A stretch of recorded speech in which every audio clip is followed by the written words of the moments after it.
sideways. Oh. Okay, so since I have my colleagues here, I will take this opportunity to call the meeting to order. The select board meeting of the town of Millis, the meeting Monday, December 21st, 2020. And with me this evening, I have my colleagues Pete Germain and Aaron Underhill, as well as the town administrator, Mr. Gazinski, who's sideways again, and elf number one, Karen Beret, who's in charge of everything. She's operations manager. I'm going to start the meeting with a couple of announcements. I just would like the public to be aware of one thing in case you tuned in for this.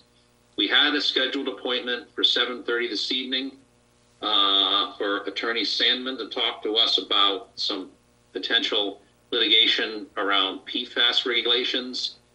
Attorney Sandman had to cancel tonight last minute for some personal reasons, so we are going to reschedule that particular portion to a later date, probably the 11th. So with that said, I have a couple of announcements, but I would like to first turn this part of the program over to Denise Gibbons. Denise is a member of the school committee, and she is also a member of the elementary school building committee. There's been an important development with respect to Clyde Brown School that I'm sure many of you know about, but we asked the school committee, the administration, to come and share up with us and with the whole town this latest development. So you could also introduce your colleagues as well. Denise, I'll turn it over to you. Thank you, Mr. Chair, and thanks for inviting us to come tonight. We're thrilled to be here. Especially thrilled to be sharing some good news and wonderful news about the Clyde Brown School building. So with me here this evening are some new faces and faces that have been around, but now in new roles. So I'm thrilled to say that Bob Mullaney is joining us tonight. He is our superintendent. New to the job. Is this maybe first full week number 2? 3? Okay, who's counting? And then we also have our wonderful new principal of the Clyde Brown School, Tana Django. So I'll turn it over to Bob in just a second, but we're really pleased to be here this evening just to share the news with the community that the architectural firm that designed the Clyde Brown School just won a citation from the American School and University. So Bob will tell you a little bit about that, but it's wonderful news that comes at almost the close, COVID's delaying it a little bit, almost the close of a project that was extremely well done by both the architects and the project management team, and the tireless work of Wayne Clocko and Diane Germain and Rich Nichols and all the administration at the school who worked really, really hard to give us a lovely building to educate our kids. Very timely for us because we are certainly using all of the lovely space that we have now. So with that, I'll turn it over to Bob to share a little bit about the award, and then to Tana just to talk a little bit about how we're using the fantastic building. Great, thank you, Denise. First of all, we're very proud to receive this award. Clyde Brown School has been recognized with this citation award. And just a little more about the award. For 38 years, the architectural portfolio has been the industry's most recognized awards program for education design excellence. Published in cooperation with the American Institute of Architects, this prestigious competition celebrates architects and education institutions for their achievements in outstanding school and university design. How we got here in September, 5 jurors from around the country met to judge this year's architectural portfolio. It established criteria for determining citation winners and other outstanding education designs. Awarded projects exhibited clarity of concept, innovation, and creativity in response to the specifics of program, users, community, and site. Specifically, high-achieving designs demonstrated sustainable design, adaptability, versatility over time, high quality construction and materials, budget conscious implementation, a sense of place, region, student engagement, healthful interior and exterior environments, engagement with the surrounding community, unobtrusive security measures, prioritizing of well-being and security, and appropriate scale. Clyde Brown was one of 3 schools in the elementary school category to receive a citation award. And according to the journal, Clyde Brown's design features support exploration, inquiry, active learning, and collaboration, and I would concur with that. I'd like to thank the Select Board, the school committee, FinCom, the elementary school building committee, my predecessor, Nancy Gustafson, our local and state reps, and all the people of Millis who work so hard to provide our students with this beautiful and now award-winning school. It's truly a testament to the commitment and the importance this community places on education. We are so fortunate to have our students learn in such an amazing school building. And at this time, I'll turn it over to Tana to give you some more specifics on how our students and teachers are utilizing this award-winning school.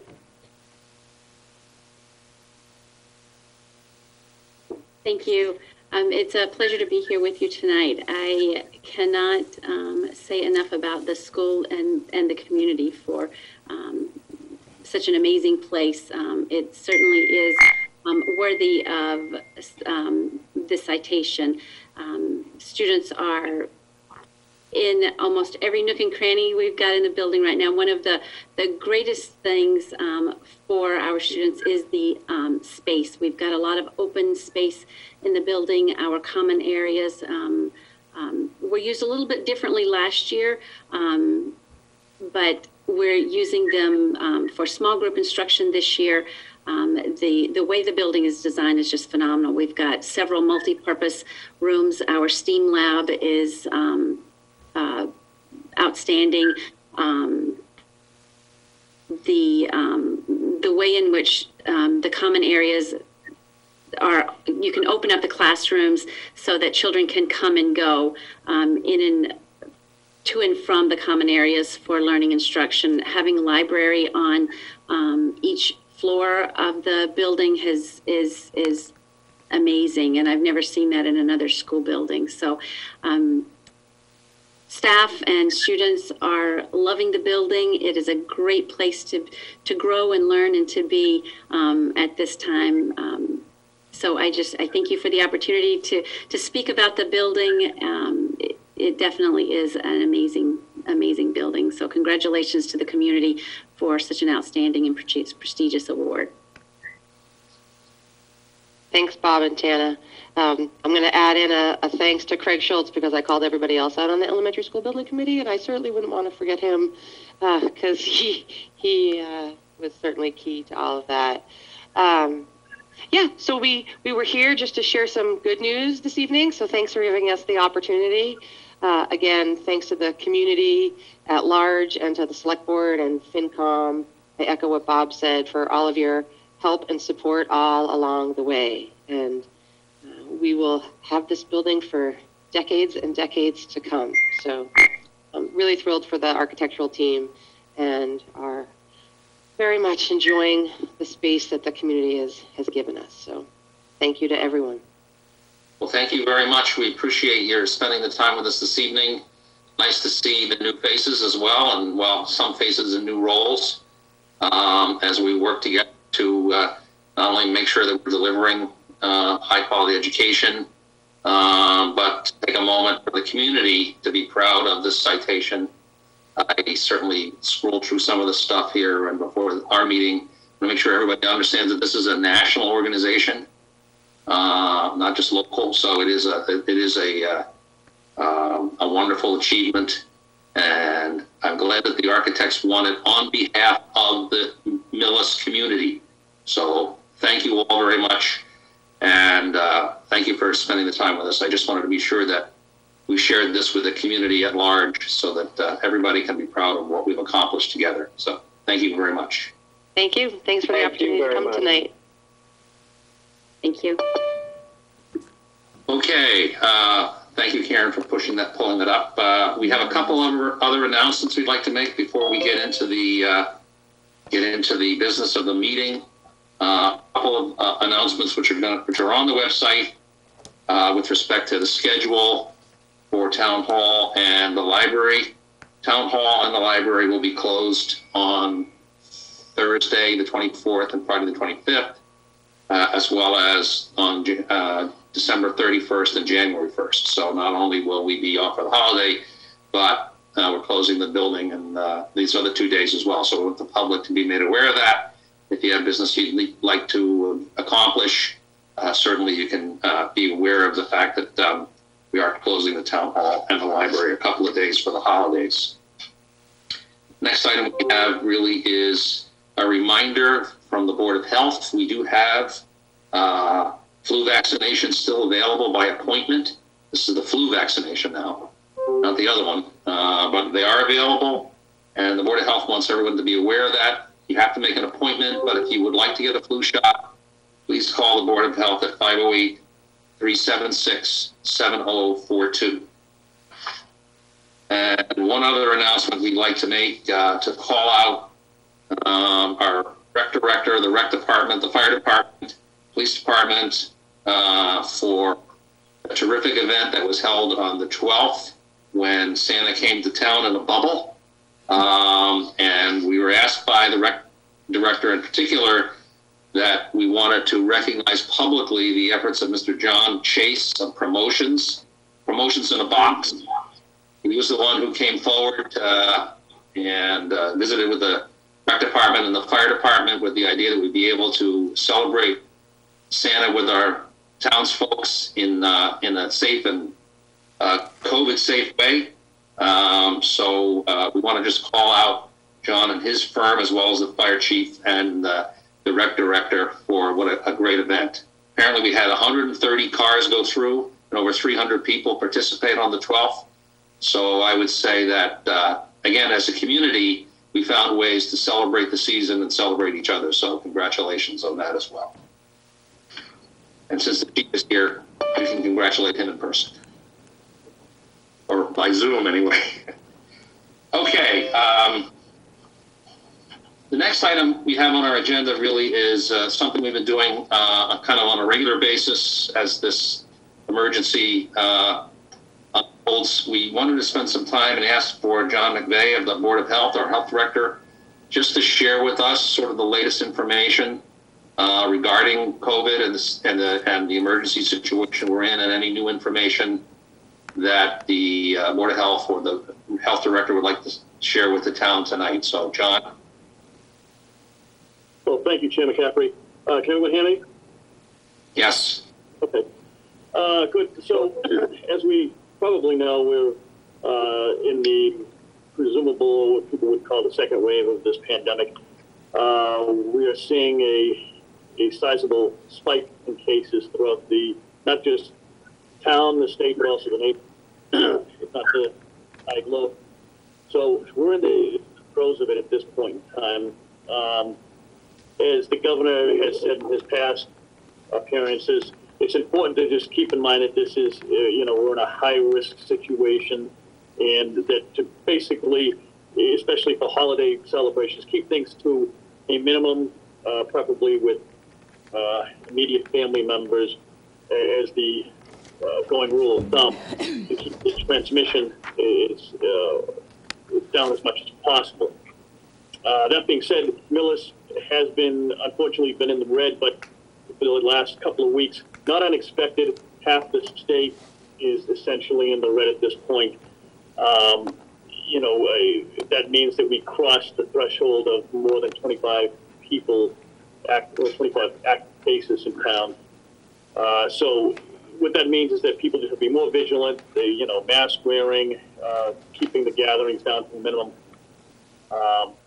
Washing your hands if you're sick, not, going to work or going into, crowded areas and things of that nature.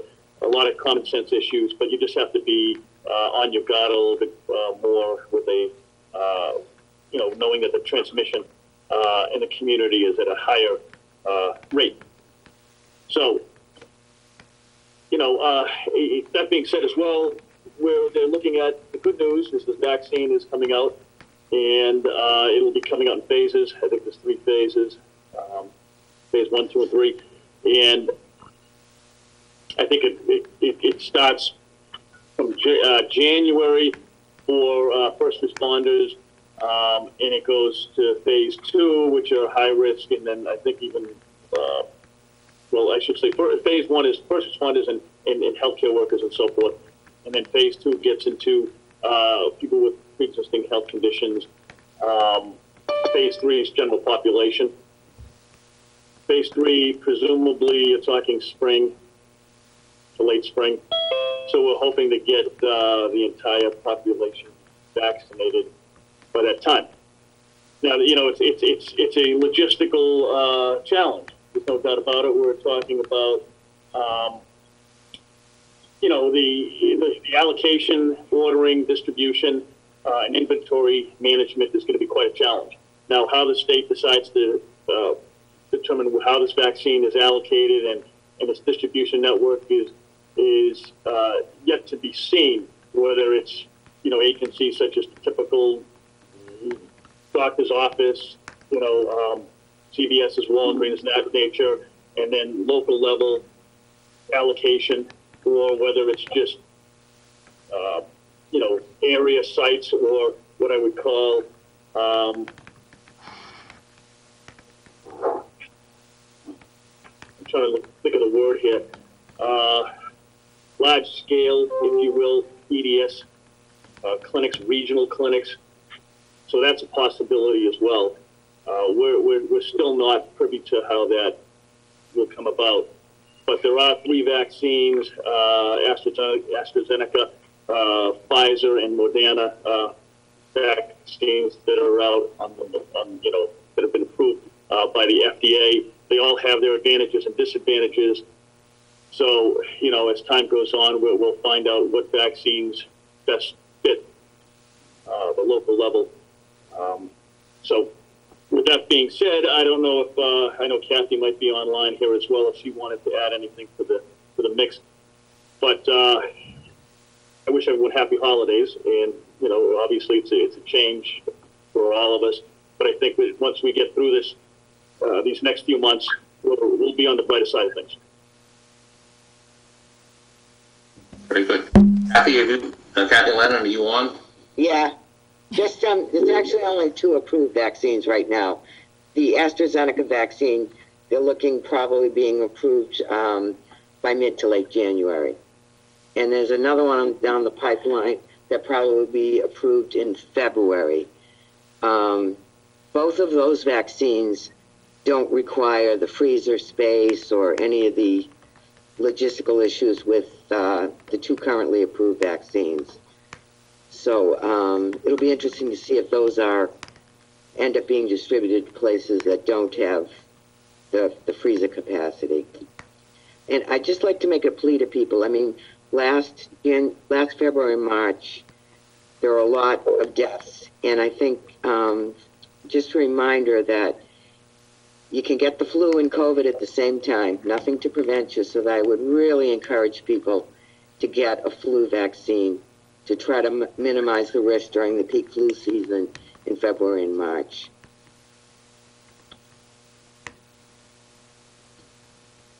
So again, we gave out the number earlier for people who would like to call the Board of Health to set up an appointment for the flu vaccine. If I can find it, I'll get it again. And the number was 508-376-7042. I guess I just had a question for Kathy, you, and then John. No one wants to over excite people or under excite people in terms of the designation of, a town in the red. We certainly prefer not to be. We haven't been for most of this period of time, but during this particular upsurge, we are one of the towns that has gone over the 25 inhabitants who are active cases. So it is a serious thing, and we do hope that people will be extra vigilant in terms of following the guidelines. But at this point in time, we haven't gone beyond what the governor. I know some cities and towns have been more, have rolled back closings and whatnot even more aggressively. At this point in time, we haven't. You folks haven't come to us and said we ought to think about that. Is that right? I think so. The cases that the reason we're red, there's no magic here. It's travel. For Thanksgiving, being with groups other than your core group. So we haven't had any business-related, restaurant-related increased cases in Millis. So I that's one of the things that we're watching for, but that hasn't happened. Yeah, just to add to that as well, the governor rolled back the entire state to a phase 3, step 1 from step 2. So those precautions and the amount of people that can gather went down from 50%, like say in a space like a restaurant, to 40%. Those restrictions are statewide now. And they used to be the restrictions that you would get if you were early on in a red. So, we're essentially in those restrictions as is. Right. So we're following the state guidelines at this point. We see no reason to be more aggressive based upon what we see in terms of the cases here in town and where they're coming from. Yeah, for now I would say you're correct with that, yes. Okay, any questions from my colleagues that they'd like to get some clarification or things that I'd like to ask? Okay, great. Well, John and Kathy, we thank you for joining us. I think it's important for us to, at least monthly get a little update about what's going on. We certainly are hopeful that we'll be able to keep the spread under control as much as possible and look forward, like everybody else in the country or the world, as you said, John, to the opportunity for the vaccine to really get behind our efforts to stamp this out. So thank you so much for joining us this evening. Can I also thank Rick? Yeah. Please. Oops, she muted herself. Oh. Kathy, you're on mute. There, we have Rick's offered us a paramedic nurse on his staff that is going to help us with contact tracing.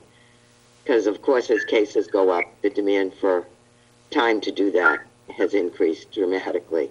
So thank you, right. Barrett. Well, yes, good. That's good. And we still, in terms of the community, because of the allocations under the CARES Act from the spring, we still have the funds that we need to bring on these extra resources. And if we, if we read what we think is going to be in the new federal legislation, our ability to use some of that fund to offset costs in calendar year 2021 should be available.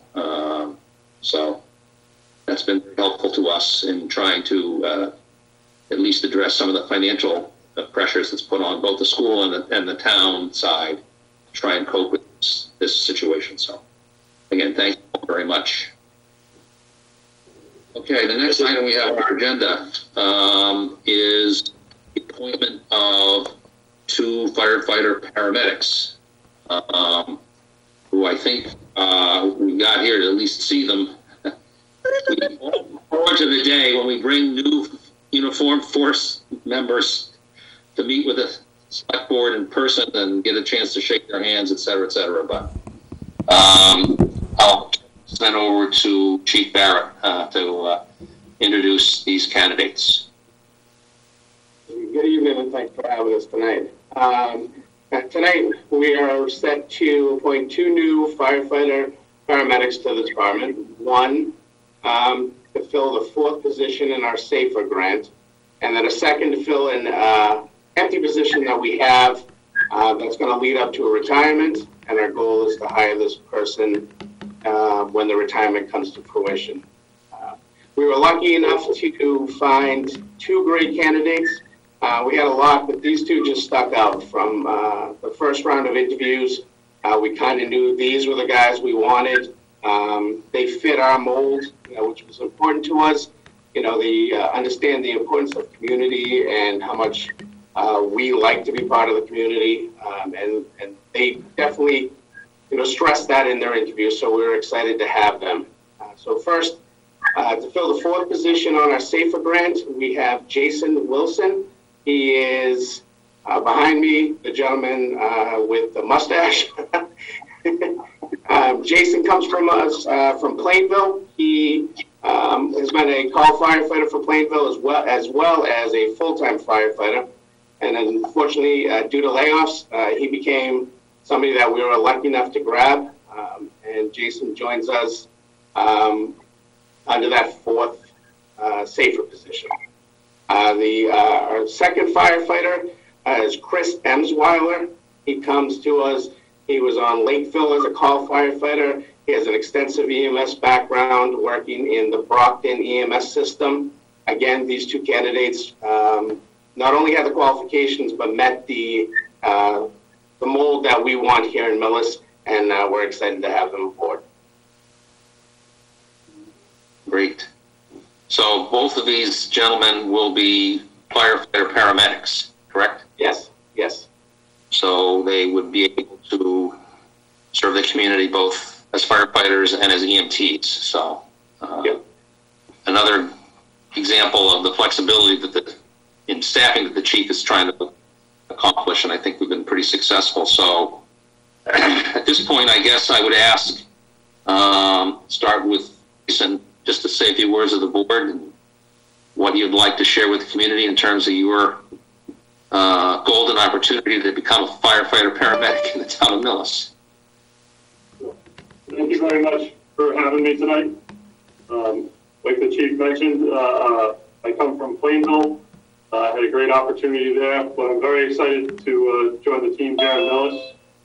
In fact, I've moved all my stuff in. I'm ready to go. As soon as we're done here, I'm going to talk to the chief, see if I can get on the next ambulance out of here. Okay. Okay, great. And Christopher? I'd just like to thank everybody for having me. Thank the chief for giving me the opportunity. I come from a busy EMS system. I'm hoping to give the town, that EMS experience and, learn from a great group of guys. I just want to say thank you. Thank you. So I asked my colleagues and members of the board if they had questions they'd like to address to the chief or to the candidates. I don't so much have any questions, Mr. Chair, but I'm glad to see that we're getting such highly talented individuals. I will tell you, there are big shoes to fill in this department. Your chief is somebody who is very much admired throughout this town, and somebody who is well respected, and I'm sure you're going to be very much appreciated for the services you provide for the town too. So all I can say to you is welcome aboard. Thank you, sir. Thank you. Zardell? I also don't have any questions and echo what Mr. Germain said. Welcome. We're very happy and excited to have you guys on board. It's just great for the town and it's a great department. So we're so welcome and thank you. But they missed the opportunity to appear with Santa, is that right? They did not. Mr. Wilson was able to attend, and he was a great hand. Mr. Emsweiler was working in the city of Brockton, so he did miss out. Okay. Okay, so to clarify from the information that we've gotten, we've completed Corey physical and background, right? So there's no contingencies here. So the only contingency is the successful completion of the firefighter academy. Okay. And we're looking at this point for Mr. Emsweiler to be appointed to the open temporary position, right? Yes. Okay. So, Mr. Gazinski, this is the town administrator's opportunity to recommend an appointment. Thank you, Mr. Chairman. Yes, I share the chief's excitement on bringing on these two highly qualified individuals to serve for the town and the fire department. And I and requesting that the board ratify the appointment of Jason Wilson as our fourth firefighter paramedic under the Safer Grant Program, and for the temporary appointment of Christopher Emsweiler to fill an opening until a retirement occurs in May of 2021 because of an individual with an on-the-job injury. Okay, so that's the town administrator's recommendation, and again, these are subject to firefighter academy requirements. Is that correct? That's correct. Okay, so I would, unless there's further questions, I'd look for a motion from the board. I'll move that the board recommend the town administrators, approve the town administrator's recommendation for Jason Wilson to fulfill the Safer Grant Program as the fourth EMT or firefighter in that, and Chris Wilson, who will be a temporary appointment until a member retires in May of 2021. And it's contingent upon completion of the firefighter training. Sorry, second. So it's been moved and seconded. I will poll the board. Mr. McCaffrey, yes. Mr. Germain? Yes. Ms. Underhill? Yes. The motion is carried unanimously. So thank you very much. Welcome aboard, gentlemen. We look forward to working with you for many years to come. Thank you so much. Thanks for your time. Okay, thank you. All right, the next item we have on our agenda is an appointment to the Conservation Committee. We had an opening on the Conservation Commission. We have a request from the chair of the commission that the board consider the appointment of Mr. Scott McPhee to become a member of the commission for the term which expires in June of 2023.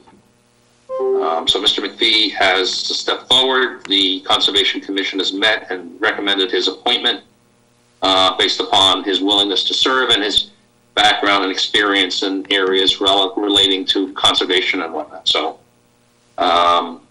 if the board has any questions, or if one of the members of the board would like to make a motion to confirm this appointment.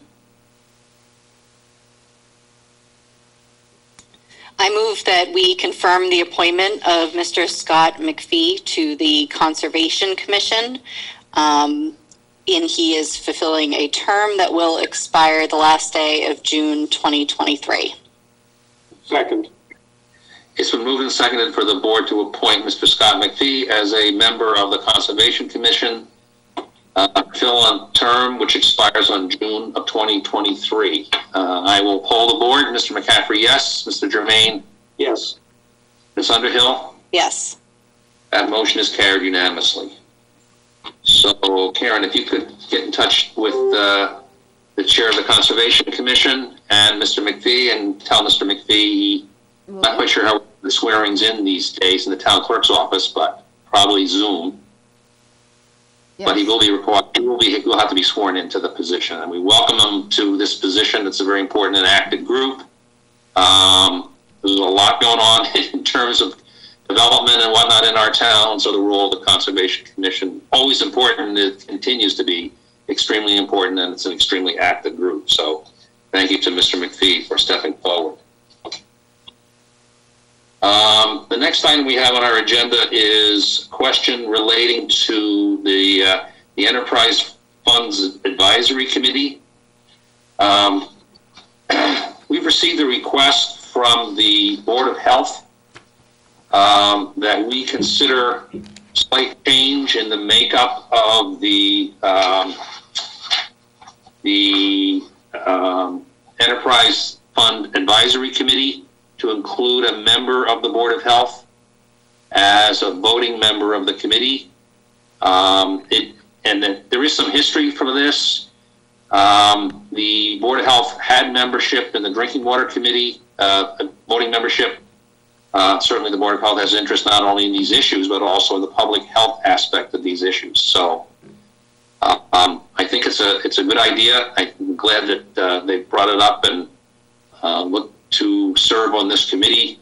If our board accepts that, then we would have a 6-person committee with a member of the Board of Selectmen or the Select Board, the Finance Committee, and the Board of Health, and then we have 3 at-large members as well. I had opened this for conversation with the board as to how we would like to act upon this request from the Board of Health.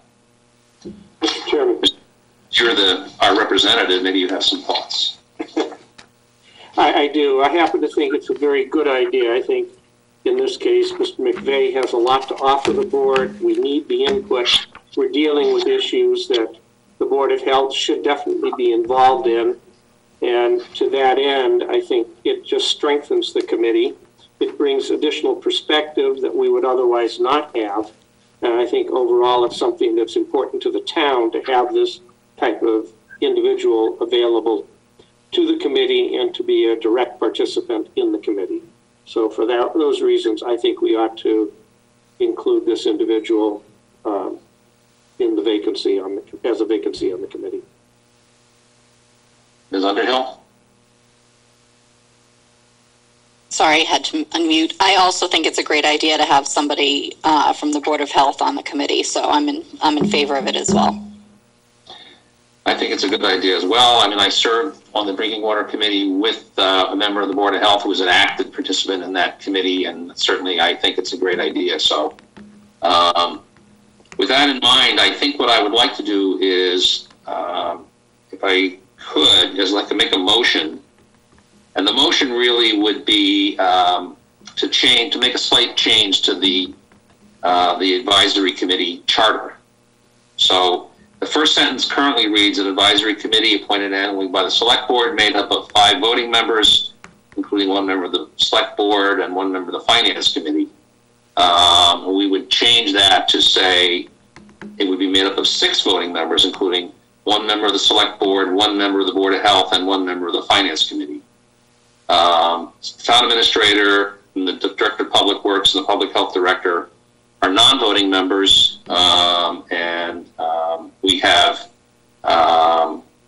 we will still have 3 members who are members at large. So I think the way for us to actually do this is to change that charter so that it becomes an opening. I have not heard from, we do not have any correspondence, unless I'm missing something here, from the Board of Health indicating who they would like to designate. We'd asked the Finance Committee, we had designated our member, so I don't think we have right now a name. I don't know, Mr. Guzinski or Karen, if you'd received anything from the Board of Health indicating who they would like to appoint. Mr. McVeigh is actually still on, and I believe, Mr. McVeigh, that you were looking to appoint one of the members of the committee. Was it the chair of the committee that you were looking for? Currently, at the last meeting we had, we're looking at one member, Jaikar Levanc, is a possibility. I want to confirm that with her, but I think that's where we're headed at this point. Okay, well, we can make the change and make so that it'd be an opening. You create the position, and then if we can hear from the Board of Health by our meeting on the 11th, January 11th, then we could make the actual appointment. So I don't want to appoint somebody that's agreed to serve, right? We did that with Mr. Germain. He didn't agree to serve, but we made him serve anyway. But anyway. So I would make a motion then that we amend the advisory committee charter to call for 6 voting members, a member of the Select Board, a member of the Board of Health, a member of the Finance Committee to be designated. Second. So it's been moved and seconded for us to amend the advisory committee charter to basically have a 6-member group with a voting member from the Board of Health. So I will poll the board on that motion. Mr. McCaffrey, yes. Mr. Germain? Yes. Ms. Underhill? Yes. That motion is carried unanimously. So, Karen, if I could ask you to then correspond back to the Board of Health indicating that we're asking them to, and John, you can do it as well, but asking them to designate a member that we can appoint at our meeting in January, our first meeting on the 11th. Yeah, January 11th, okay. Great, thank you. As I indicated earlier in this meeting, our next item on the agenda was to be a conversation with Attorney Sandman, who is working on consolidated litigation process for the regarding PFAS. He's not able to join us tonight, so with the board's agreement, we will just postpone this conversation to our next meeting because it's a very important issue and it's timely for us in particular. So I think it's much more apropos that we do it with Mr. Sandman actually present. So that's what we'll do. We have a scheduled appointment regarding the Woodlands subdivision. That will not be able to do until 8 o'clock because at the request of the applicant, we scheduled that for 8 because of some conflicts that individual has prior to that time. So we'll move on to the other open session items that we have on our agenda. The first of which is the approval of the 2021 Select Board licenses. Now this is the annual license renewal process that we go through with respect to liquor licenses, restaurant licenses, entertainment licenses, etc.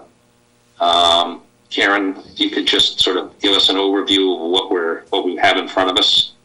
I certainly will, and I can show it shortly if you'd like to. So yes, Sure. this is the time of year when everybody comes in to renew their licenses. These are select board licenses specifically, as you mentioned, Mr. McCaffrey. These are alcohol licenses, as the board acts as the local licensing authority. Again, common vitular, entertainment. We have Class 2 and Class 3 licenses. For those who don't know, a Class 2 license is an automobile dealer license. It is for the purchase and sale of secondhand motor vehicles. A Class 3 license allows the purchase of secondhand motor vehicles for the purpose of remodeling, taking apart, or selling the parts. We even have a junk and metals dealer. That can be anything from the sale of old metals and junk to the sale of secondhand articles, such as the Bethany House in town. Retail marijuana license. So in any event, we ask our businesses to renew these annually, and they pay a fee.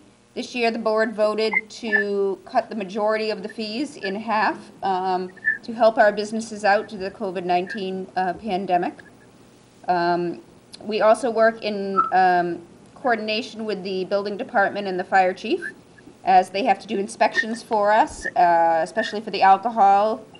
They have to have a fire inspection to make sure that the business is still safe and running safely. And the automobile licenses have to stay current. They can only have X amount of cars in their parking lot, etc. So they go out and do the kind of the hard work for us, and then let us know that everything's okay. And right now, all of our businesses listed here are in good standing and can get renewed. So I don't know if you want me to show the whole packet here. It'd be easier to read. Sure. So let me show, because that's just easier for you guys. Hold on, I do think it's important for folks to understand that this is a process we go through. There is active inspection to make sure that safety regulations are met, that businesses are complying with the building department requirements, that fees are paid, or at least this is water, sewer, and whatnot, or at least they're under a payment plan. Correct. And so it's really an effort to make sure that everyone is in compliance with the requirements that they have to do business in these various businesses. And again, as Karen indicated, we are happy to take a little bit of pressure off some of the businesses by reducing some of the fees, particularly for those businesses which have had a particularly hard hit by this pandemic. So if there's any questions from the members of the board in general, we can go through them. Otherwise, we will work our way through this, and I'll explain how we're going to do it so that it doesn't become too onerous.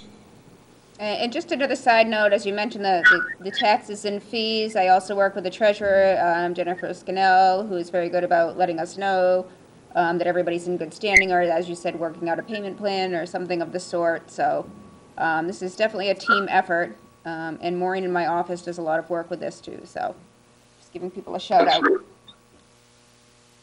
Yes, not just Karen sitting behind a desk. I'd love to say I do all of the work, but I do not. I just kind of, I have a lot of people who are helping me out here. Yeah, but it's real work. I mean, this is really important, and that's why there are annual licenses, to make sure that we have people who are complying with them. I will say that the process starts in October for us. So it is a long process. It all comes up here, but there is a lot of work behind it. And it certainly is, I've had experience on this board of having to withhold licenses from people who are not complying, particularly with safety rules. I would share with my colleagues that back in the 20th century, since we're now in the 21st century, back in the 20th century, the inspections were actually done by the members of the board. It's not that great an idea. Because we might have known what we like to look at, but I mean, it's much more effective to have the fire chief and the building commissioner and whatnot do the inspections, because they know what they're looking for. So. And lastly, I would also just note that, the majority of these businesses in town, I would say, all of them truly have been easy to talk to, easy to work with. If they're missing something, we're able to just give them a call. That's the nice part about working in a small town. We want good business. We want business to stay in town, so we try to do everything we can to help them out, and we've had a good response. Very good. Okay, so with that in mind, I think what I would like to do is I would like to take motions on each category. I know it seems a little onerous, but it gives us a chance to even call out the names of some of these businesses so that folks are aware of them. So this would be to start with a motion with respect to the alcohol on premises wine and malt. I'll move that we approve the licenses for, and I'm going to really mess this up, Yujing Incorporated. Oh, that's right. Lilac House. What? That was right, Pete. And the Ryan Family Amusements Incorporated for the Ryan Family Amusements. And that's an alcohol on premises with wine and malt. Second. So it's been moved and seconded for the board to grant the alcohol on premises wine and malt licenses to, and I'll just do the business names, Lilac House Restaurant and Ryan Family Amusements. I'll poll the board. Mr. McCaffrey, yes. Mr. Germain? Yes. Ms. Underhill? Yes. That motion is carried. Package stores. Okay, I move that we approve the licenses for alcohol package store, wine and malt, for Main Street Mobile Incorporated, Namaste Convenience Incorporated, 132 Exchange Street Incorporated. Second. Now it's been moved and seconded for the board to approve the 1-year alcohol package store wine and malt licenses for Main Street Mobile, Namaste, and 132 Exchange Street doing business as Richdale Foods. I'll poll the board. Mr. McCaffrey, yes. Mr. Germain? Yes. Ms. Underhill? Yes. That motion is carried. So if we're taking turns, I'll do the next. So I would make a motion that the board approve the alcohol package store licenses for Millis Package Store Corporation, doing business as Harkey's, Swami Nasan Corporation, doing business as Liquor World, and Chiara LLC, doing business as One Stop Liquors. Second. It's been moved and seconded to grant these licenses. I will poll the board. Mr. McCaffrey, yes. Mr. Germain? Yes. Ms. Underhill? Yes. That motion is carried. Well, the next one is your turn, Pete. It's going to be easy. This is for all alcohol at the Veterans Club. It's for AmVets Post 495 in Millis, Mass. Incorporated, doing business as the AmVets. So second, moved and seconded to approve the all alcohol Veterans Club license for the AmVets Post 495. I'll poll the board. Mr. McCaffrey, yes. Mr. Germain? Yes. Ms. Underhill? Yes. That motion is carried unanimously. Next item is the restaurant. I move that we approve the all alcohol restaurant licenses for Jalapa Mexican Grill LLC, doing business as Jalapa Mexican Grill, Napper Tandy's Millis Incorporated, doing business as Napper Tandy's, Primavera Incorporated, doing business as Primavera Restaurant. Stacked Enterprises LLC, doing business as Stacked Sandwich and Slice Company. Barrett and Johnson Enterprises Incorporated, doing business as Victory Lane Bar and Grill. Second. It's been moved and seconded to grant the all alcohol restaurant licenses to Jalapa Mexican Grill, Napper Tandy's, Primavera Restaurante, Stacked Sandwich and Slice, and Victory Lane Bar and Grill. So I'll poll the board. Mr. McCaffrey, yes. Mr. Germain? Yes. Ms. Underhill? Yes. That motion is carried unanimously. Next item will be, I would make a motion to grant automatic amusement license to Amvets Post 495 Millis, doing business as Amvets, Barrett and Johnson Enterprises, doing business as Victory Lane Bar and Grill, and Ryan Family Amusements, Inc., doing business as Ryan Family Amusements. Second. It's been moved and seconded to grant the automatic amusement license to Amvets Post 495, Victory Lane Bar and Grill, and Ryan Family Amusements. I'll poll the board. Mr. McCaffrey, yes. Mr. Germain? Yes. Ms. Underhill? Yes. That motion is carried unanimously. As luck would have it, the next...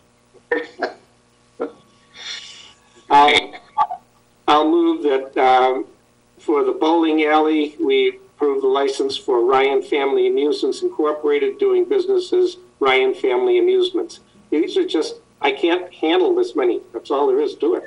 Second. It's been moved and seconded. We'll make up for it later. Yeah, I think you're going to have time to do it. So moved and seconded to grant the bowling alley license to Ryan Family Amusements. I'll poll the board. Mr. McCaffrey, yes. Mr. Germain? Yes. Ms. Underhill? Yes. That motion is carried unanimously. Class 2 licenses. I move that we approve the Class 2 licenses for the following: Robert and Ellen Santos, doing business as Bob's Auto Body; Export Auto of Millis, doing business as Export Auto of Millis; Foreign Car Repair, doing business as Foreign Car Repair; R&R Auto Repair Incorporated, doing business as Millis Collision; and NEAS LLC, doing business as New England Auto Salvage. Second. So it has been moved and seconded for the board to grant the Class 2 license, secondhand vehicle license, to Bob's Auto Body, Export Auto of Millis, Foreign Car Repair, Millis Collision, and New England Auto Salvage. I'll poll the board. Mr. McCaffrey, yes. Mr. Germain? Yes. Ms. Underhill? Yes. Motion is carried unanimously. The next item would be the Class 3 auto sales, secondhand auto sales licenses. I'll make that motion. Granted to Farm Street Auto Sales, doing business as Farm Street Auto Sales; Millis Used Auto Parts, Inc., doing business as Millis Used Auto; NEAS LLC, doing business as New England Auto Salvage; and WT Homes Transportation Company, Inc., doing business as WT Homes Transportation Company, Inc. Second. Oh, I need a second. Sorry. Pete did it. Second. Yep. Second? Okay. Mr. Germain seconds it. I'll poll the board. Mr. McCaffrey, yes. Mr. Germain? Yes. Ms. Underhill? Yes. The motion is carried unanimously. Okay. As the world turns, do you need a break for some water or something, or are you going to? I'm going to make a motion for the common vicular licenses, starting with Big Beef Incorporated, doing business as Big Beef; Black Cow Ice Cream, doing business as Black Cow Ice Cream; Country Kitchen Donuts and Muffins Incorporated, doing business as Country Kitchen Donuts and Muffins; Millis Donuts Incorporated, doing business as Dunkin' Donuts; Millis Fitness Incorporated, doing business as Encompass Fitness; Parafa LLC, doing business as Italian Grosseria and Deli; Jalapa Mexican Grill LLC, doing business as Jalapa Mexican Grill; Best Pizza Incorporated, doing business as Crispin's Pizza and Ice Cream; Yujing Incorporated, doing business as Lilac House Restaurant. St. George and St. Mary Incorporated, doing business as Louis Pizzeria. El Karma Incorporated, doing business as Marino's Pizza. Celia Group LLC, doing business as McDonald's. AJRK Incorporated, doing business as Miller's House of Pizza. Napper Tandy's Millis Incorporated, doing business as Napper Tandy's. Primavera Incorporated, doing business as Primavera Restaurante. Roach Brothers Supermarket, doing business as Roach Brothers Supermarket. Rock and Roll Coal Millis Incorporated, LLC, doing business as Rock and Coal. Saigon Restaurant, doing business as Saigon Restaurant. Stacked Enterprises, LLC, doing business as Stacked Sandwich and Slice Company. Tangerini's Spring Street Farm Incorporated, doing business as Tangerini's Spring Street Farm. Twist Bakery and Cafe Incorporated, doing business as Twist Bakery and Cafe. Barrett and Johnson Enterprises Incorporated, doing business as Victory Lane Bar and Grill. Second.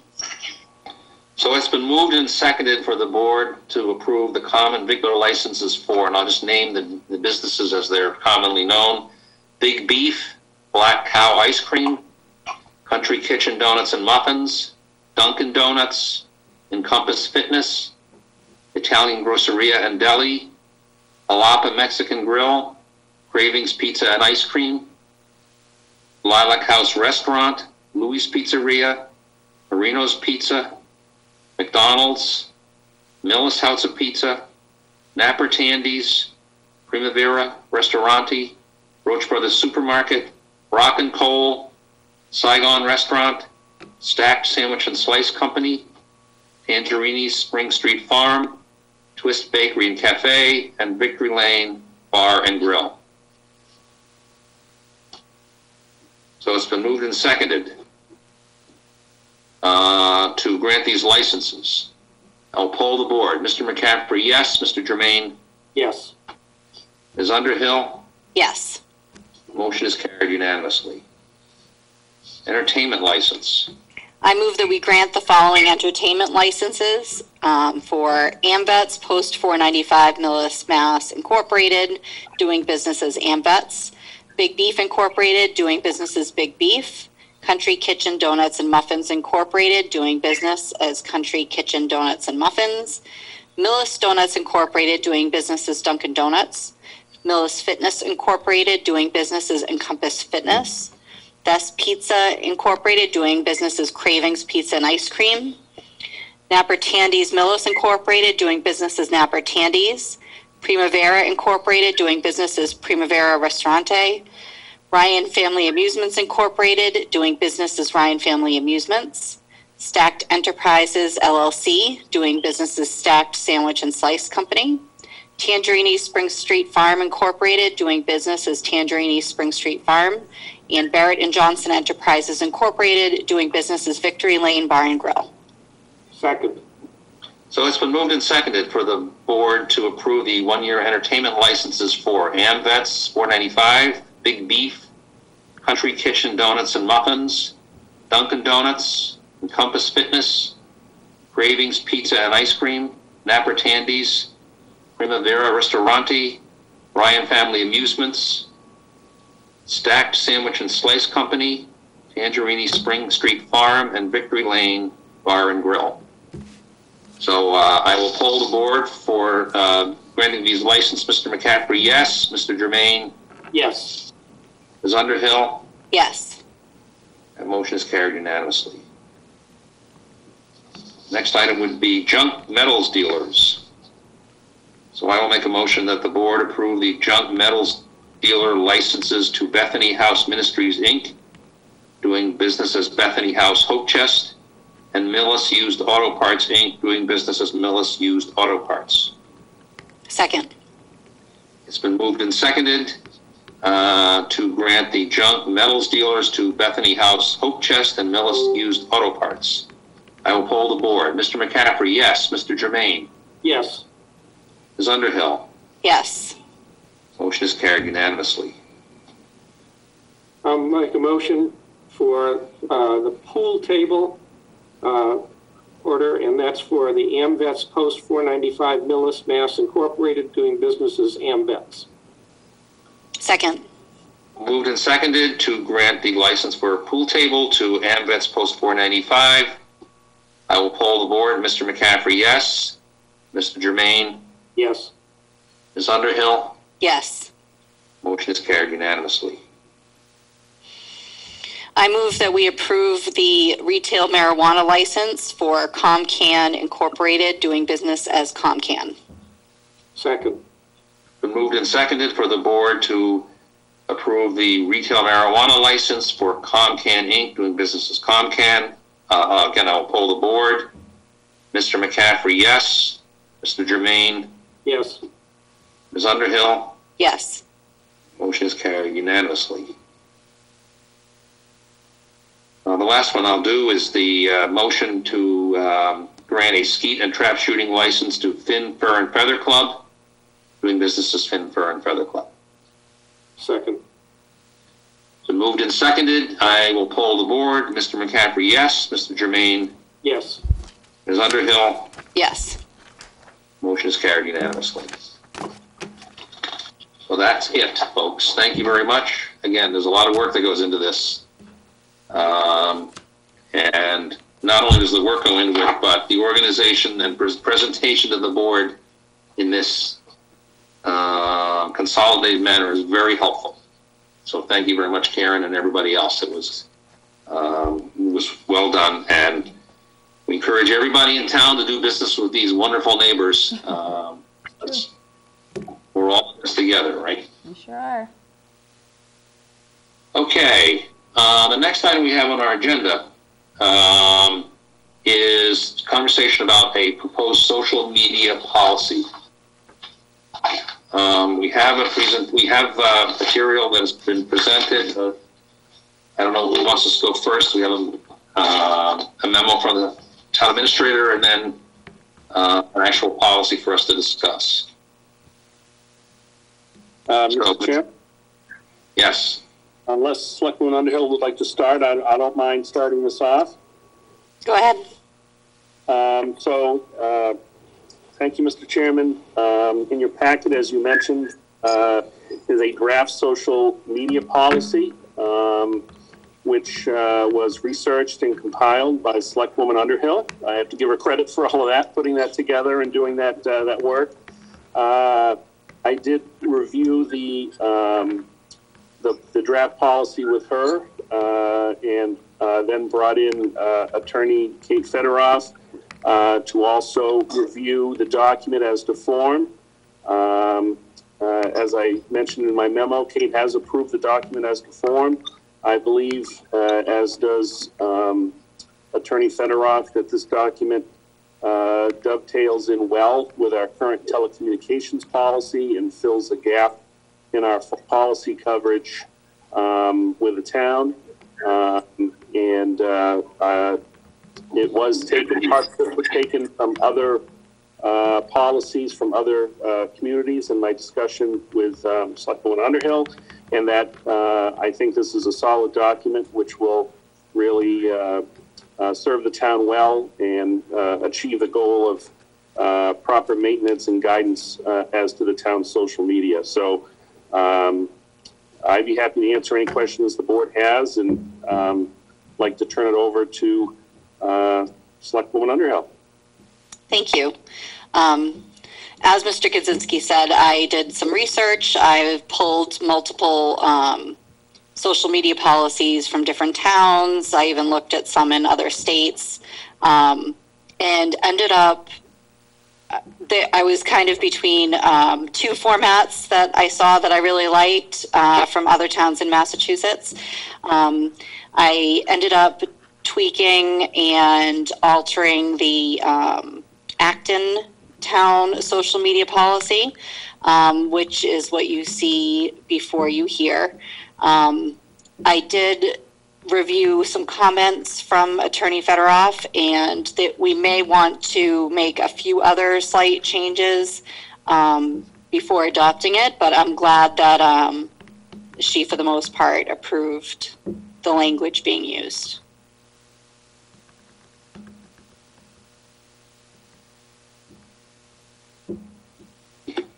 Unmute here, okay.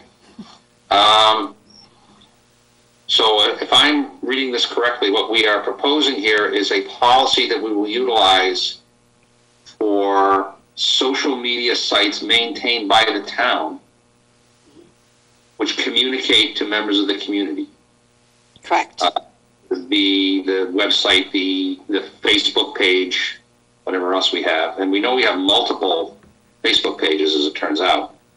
But I believe our intention here, because some departments have their own as well as the school department, our intention here is to provide a policy and guidelines to anybody maintaining a social media site on behalf of the town. This doesn't relate to how town employees may post on other social media sites. That's governed by the personnel policy already. This is about how we're going to run our social media sites to make sure that we deliver accurate, timely, useful information. That's the way this is what this is intended to do, right? That's correct. Okay. I had a couple of questions then that I wanted to ask in terms of what our intent here is. Have we, this is now being shared with the board, has this been shared with, for purposes of comment and review or any issues they'd like to raise with other department heads who are already maintaining social media sites, such as the police chief, for example? The fire department has one. The school department has one. Have they seen this and have they had the opportunity to take a look at it to see if they have any issues with it? Actually, this has not had a full pass of the department heads. I wanted to, and I believe Ms. Underhill wanted to put this before the board for just some general feedback first. Then we wanted to go back to the department heads to, as well as, a further review by council after we get feedback from the department heads. So this is really tonight, I guess, for feedback from the whole board, with the thought of bringing this back perhaps sometime in January or February for full acceptance, with any changes that may occur to it in the meantime. Mr. Gizinski, do you think it would make sense to talk about the comments from Kate, or should we just look for feedback from the board at this moment? I would probably recommend just getting feedback from the board, and then we'll incorporate those comments as part of some further review changes that may be made. And what we can do, and what I'd recommend, is coming back to the whole board maybe sometime in the latter part of January with a document that has any revisions or changes. We can mark those changes for the board, but to go through a couple of iterations to make sure we have a document that's fully vetted and comfortable with not only the board, but the people that are going to be in charge of using it. Mm-hmm.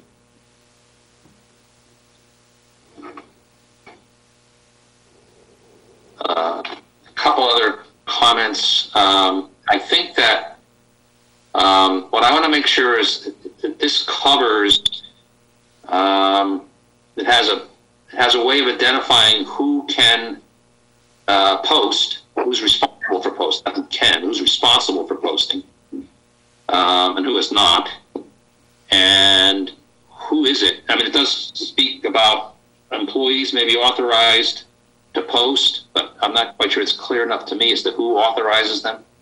It's really the town administrator.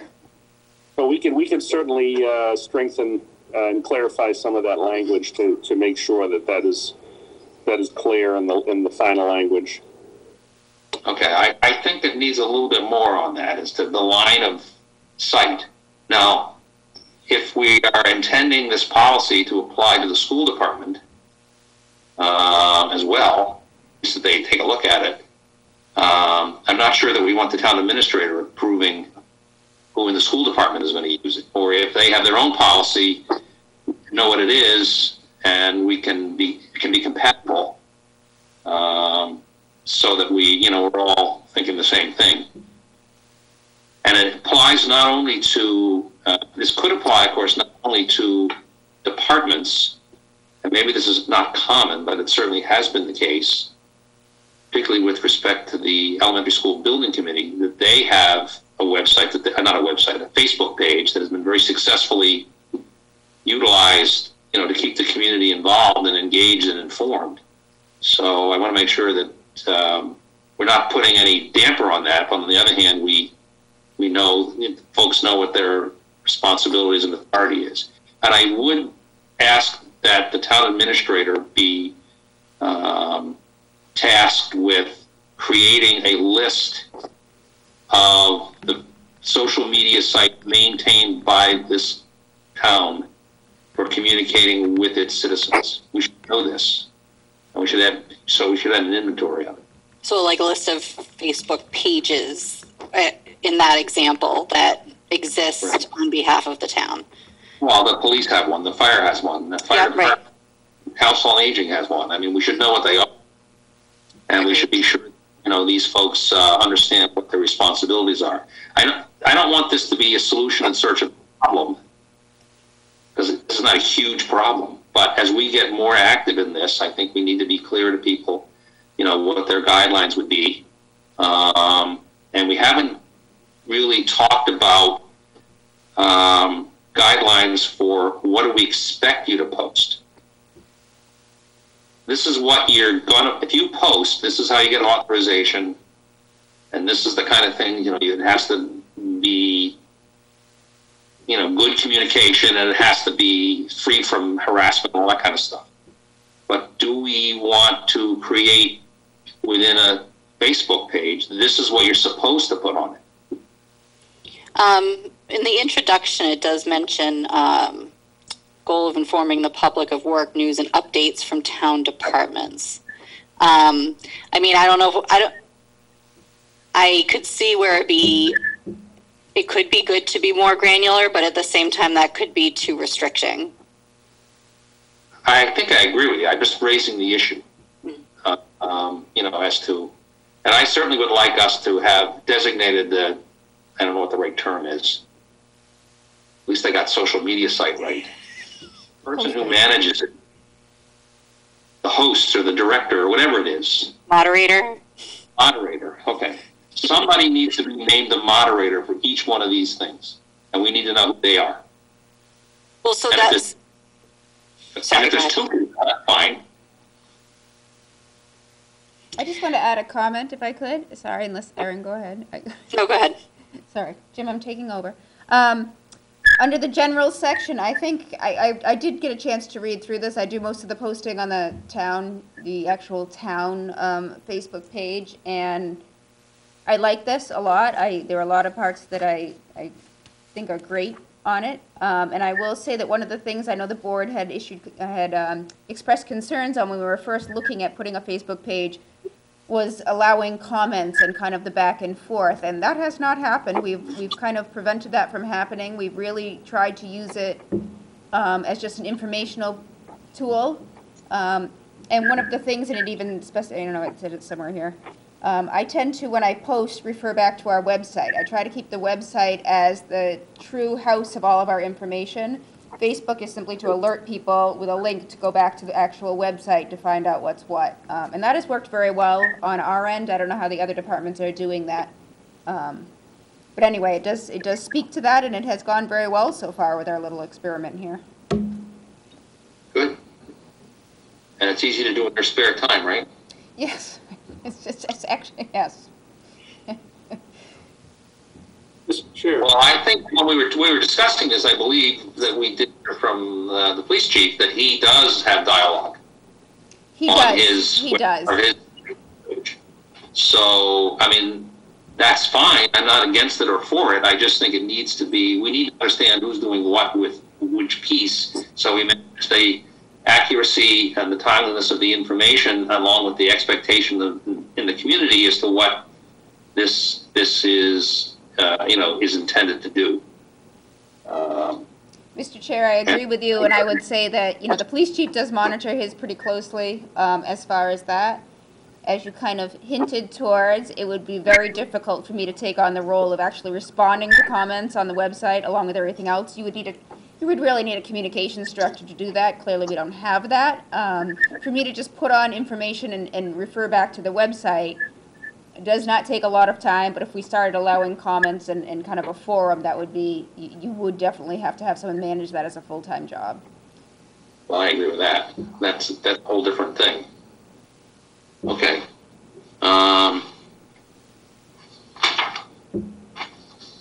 And again, I just want to go back to how this fits in with other policies. Mm. It's clear that it refers to the telecommunications policy and the social networking policy. It refers to contained in the personnel plan. I believe these policies are incorporated by reference, correct me if I'm wrong, in the collective bargaining agreements as well. So I think we should make reference to that, since bargained employees are not in the personnel plan. And the only reference I'm asking whether we do have a policy with respect to social media, I'll call it participation by members of appointed boards and committees. Now, this is different because it is your participation as a citizen, I suppose, in these other forums, if you will. But what we're asking you to do, if you're identifying yourself as either an elected official or a town employee or an appointed board member, what we ask you to do to try and make sure that we're accurately conveying information and not getting ourselves a little bit over the edge, so to speak, or running into open meeting violations, or as is indicated here, this information, particularly from a public official, becomes part of the public record, which needs to be maintained and kept. So I'd like to see a reference here to that other policy as well. Okay. So, Mr. Germain? Well, a couple of comments. First of all, I think this is an excellent step toward putting media policy together, so I applaud the work that's been done thus far. Regarding your last comment, it seems to me that several of the committees have set up a policy within them that an individual is appointed who represents that committee. Nobody else is supposed to be making comments regarding what's going on in that committee for anything else that's going on Facebook or any other social media. It should all be going through that one designated individual who represents that committee, however they've chosen to ensure that it gets out there. So I just pose that as something that should be considered in this regard. The second piece that I have, that I look at this and say, this, I think, represents the overall town view, that once the other committees, or whatever they are, groups, have reviewed it, need to understand is that this sets the tone for the town. That they may have subordinate policies, but they can't conflict with what this establishes. So as we go out to the rest of the town and the other committees for their comments, I think it's incumbent upon us to let them know it's important to look at this in detail and make sure you can live within the guidelines of this policy, because this is the town's policy. Everything you do is subordinate to this policy. Is that clear? Does that make sense to you? I bring that up because I think it's important that we work it that way through the town. It's not that we're trying to dictate everything, but they're having an opportunity now to give us inputs and create a policy that we can all live with.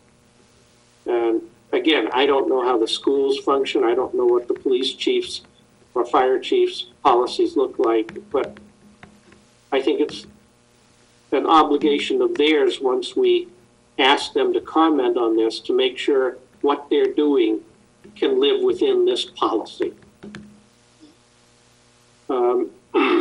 Another thought I've had is, have we heard from other towns where you've talked with some of the people who put these together, Aaron, and do they have any feelings that they believe now should be made in terms of changes to the policy, that they encountered issues that they hadn't expected, and they have yet to make modifications to their policy. They're not quite sure how they want to do that. I don't know if you've encountered that. I have not reached out to Poll specifically based on any feedback of their policies or what they would change if they had the opportunity to do so. I can certainly do that. I think, like I said, there were two that I specifically liked. One was much longer than the other. I was trying to just make sure we had something that wasn't too overwhelming with text, but covered everything that we needed. So I'm happy to reach out to that town. The other thing I just wanted to mention based on one of your other comments is when I was reviewing this, I also pulled from the personnel plan those other policies, the telecommunications and the social networking policy, because I did want to see what was currently in place in those other areas in terms, because I did have some of my own thoughts of things that should be covered, and it wasn't necessarily part of this one. I wanted to make sure it was already in those other policies. So it seems that, in terms of individuals making comments, that was more covered under the social networking policy. But essentially this part for social media is just the media piece, how the town is going to represent officially in this capacity. So I'm going to make a comment that says it's commendable what you've done. It's, I think, quite comprehensive. Gets into levels of detail that I certainly hadn't considered, and you are to be commended for what's been put together here. That's all I have, Mr. Chairman. Okay. I think this is the point tonight was, as Mr. Guzinski indicated, we're having a conversation about what we see. I agree with Mr. Germain. I think this is definitely on the right track. This is kind of what I had envisioned when we had talked about this as a goal. It is a gap right now in our policies, and this is going to fill that gap. I also agree that it's important for others who are actively engaged in sponsoring the pages that are already out there, that they get a chance to look at it and give us their comments based not only upon how they're doing it, but what lessons they've learned. But I do think I agree with Mr. Germain. This is intended to be the town of Millis social media policy. It's not trying to inhibit creativity and engagement and whatnot, because the needs of, let's say, the police department are going to be different from the needs of the recreation department. I mean, and we want them to be able to utilize this capability to engage the community. We're just trying to make sure that we're doing it with some consistency, and it's not totally dependent on who the person is. That's part of the issue you have in any organization where there's just sort of no particular guidelines. Then it's up to the individual. And in terms of the spokesperson for a committee, my recollection is that our committee policies really addresses that directly and says, yeah, the point is, if someone's designated as the spokesperson, that's what we want. Not each member of the committee deciding they're going to do their own thing. That's not what we want. So I agree that I think this is certainly a great start on this. And, this could easily be, 90% done already. So, and we're just going to get tweaks and whatnot from the others, but we want to have active dialogue. I think it's good to have this. And I think that even though I've had my concerns about getting ourselves too deeply into social media, I've consistently been proven wrong, which is certainly not unique to this experience. But I just feel much more comfortable when we have some guidelines so that folks who come to work for the town or have the enthusiasm to help us with Facebook pages and whatnot, they have some guidelines they can follow to minimize any distraction or difficulty. So I think this is definitely a great step forward for us, and I appreciate everyone's efforts. So at this point, I guess what we'd like to do is ask the town administrator and our colleague to, maybe get some further feedback from other department heads, taking into account, and there's a few comments here, but not a lot. And let's see how we can try to get this adopted and get it implemented during it's one of our goals here. I mean, this is certainly a great beginning. So thank you all for that. Mr. Kaczynski, is there any other things that you think, based on your experience, and I'm not talking about this policy, but based upon your experience, your networking, and certainly we've all heard from other towns, we've heard from MMA, certainly policy is one thing, having the resources like a communications director actually do it is a different thing. But are there any other just thoughts or things you'd like to just share with us in terms of what we ought to be thinking about in this era of, continuing to rely on and grow our opportunities with social media? Thank you, Mr. Chairman. Yeah, I do agree. Social media is important. It is certainly the method that a great majority of information is shared today, and many individuals really don't look at emails regularly in their daily lives. They may look at their Facebook or may look at other types of social media. I do agree with Karen's comments about if we are going to have certain levels of or increased levels of social media and interactive conversations with the public using these mediums, that would require really additional staffing to properly maintain that. I do agree it's a powerful tool, but it does need to be maintained and monitored, and time and work hours need to be set aside for that. So I agree it's something worth really pursuing and building, but I continue to want to do it in at least a cautious way to make sure that what we do it well, and we're able to maintain it and keep the integrity of it for the public by making sure that we have a good control system, so we're not sending out mixed messages or incorrect information. And that's basically what I've heard from. I know there are several neighboring towns that have hired community or communication directors. Certainly not something that's really within our budget at this point to do that. But I do think we have to look into that as we move forward, and balance that with the other needs of the community. So that's pretty much the conversations I've had with my colleagues in the area. Okay, great. Well, more should be done. And I guess one other thing, just this is more in terms of the broad-based communication strategy. Maybe at a future meeting we could get a report back on the email listserv that we're maintaining, and how effective are we with that. And my understanding, of course, is that that's dependent on somebody signing up for it. So we have that. We've been through all of this when we were dealing with how do we communicate with folks as respect to COVID, with respect to elections. I think we've been, pretty successful, but we can always do better. Reverse 911, these are all tools we have.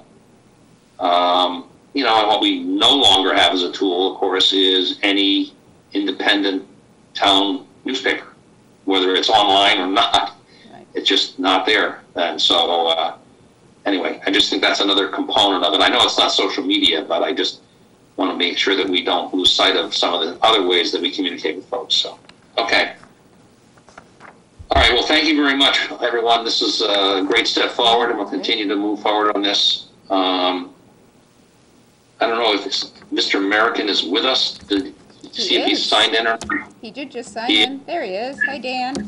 I'm here, Mr. Chairman. Excellent. 8:01. A miracle. It's a Christmas miracle. Hold on. Did help that we had an appointment where the gentleman had to bow out, so that helped. So, Okay, the next item we have on our agenda is a review and approval of the Woodland subdivision water and sewer extension applications. We have tonight to address us, Mr. American, representing the applicant, Mr. McKay, to join us to give the DPW perspective on these two applications. So with that in mind, let me just get my piece of paper here, if I might.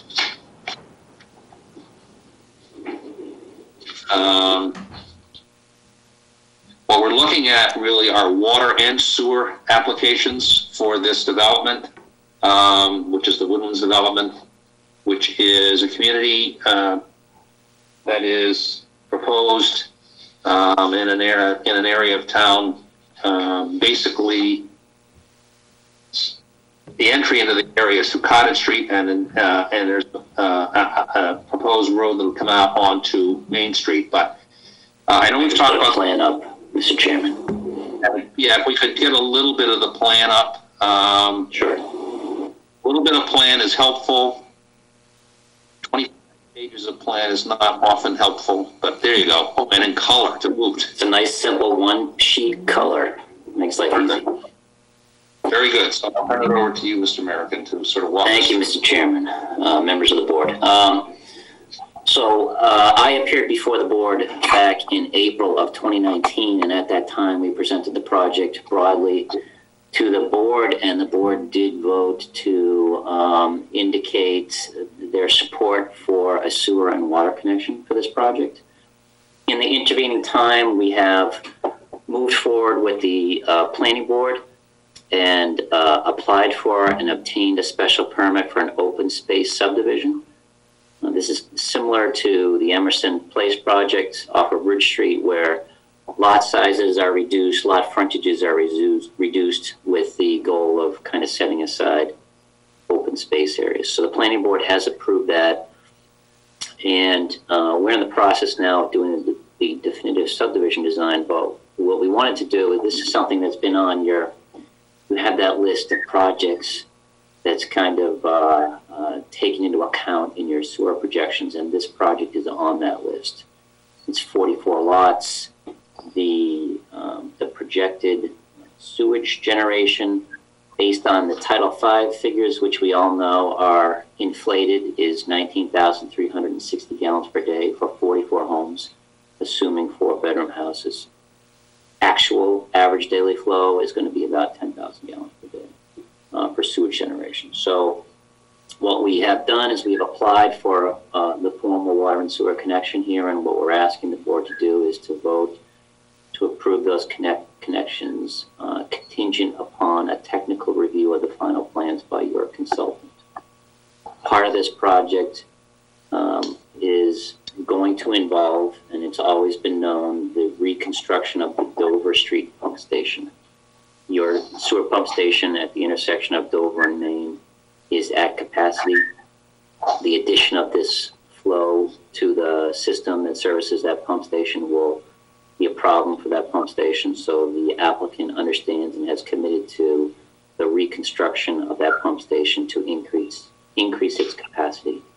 And that not only addresses this development, but it addresses some other projects in the immediate area that are ongoing.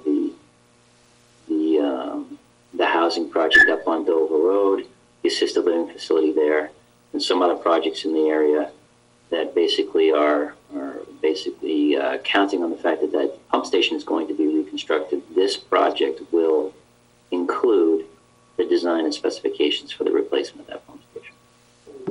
If you're not familiar with the project, as I think some of the board members may not be, there's a big piece of land here behind Crestview Drive, J. William Heights, Cottage Ave, Buddy Kearney Lane, Winter Street, North Street.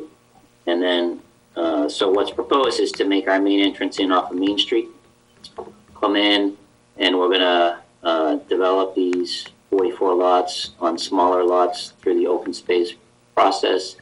This concept shows connecting out to Buddy Kearney Lane, but based on discussions with the board, the planning board, some of our own research, it looks like we're probably going to end up connecting out to North Street.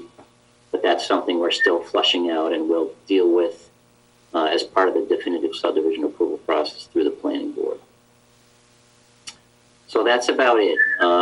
You'd have a conventional water and sewer system here that would tie in at Main Street and either at Buddy Kearney or North Street, whichever we connect at. And it would loop that system, and it would, from a water perspective, and the sewage would all flow down to the Main Street entrance, where then it flows down Main Street towards that pump station, where it then gets pumped up into your system. So with that, if you have any questions, I'm happy to answer them. I'll ask a couple questions, and I'll ask my colleagues to join in. Again, this is a project that's been on the radar screen for well over almost 2 years now. Not quite 2 years, about right. A year and 3 quarters, and it's been part of our thinking process for quite a while. So I know you're coming some slight modifications, but it's not anything remotely like a project. So we knew this was coming. From inception till now, I guess it's been this shift to an open space development, which according to what I read, this is about a 54-acre parcel of land.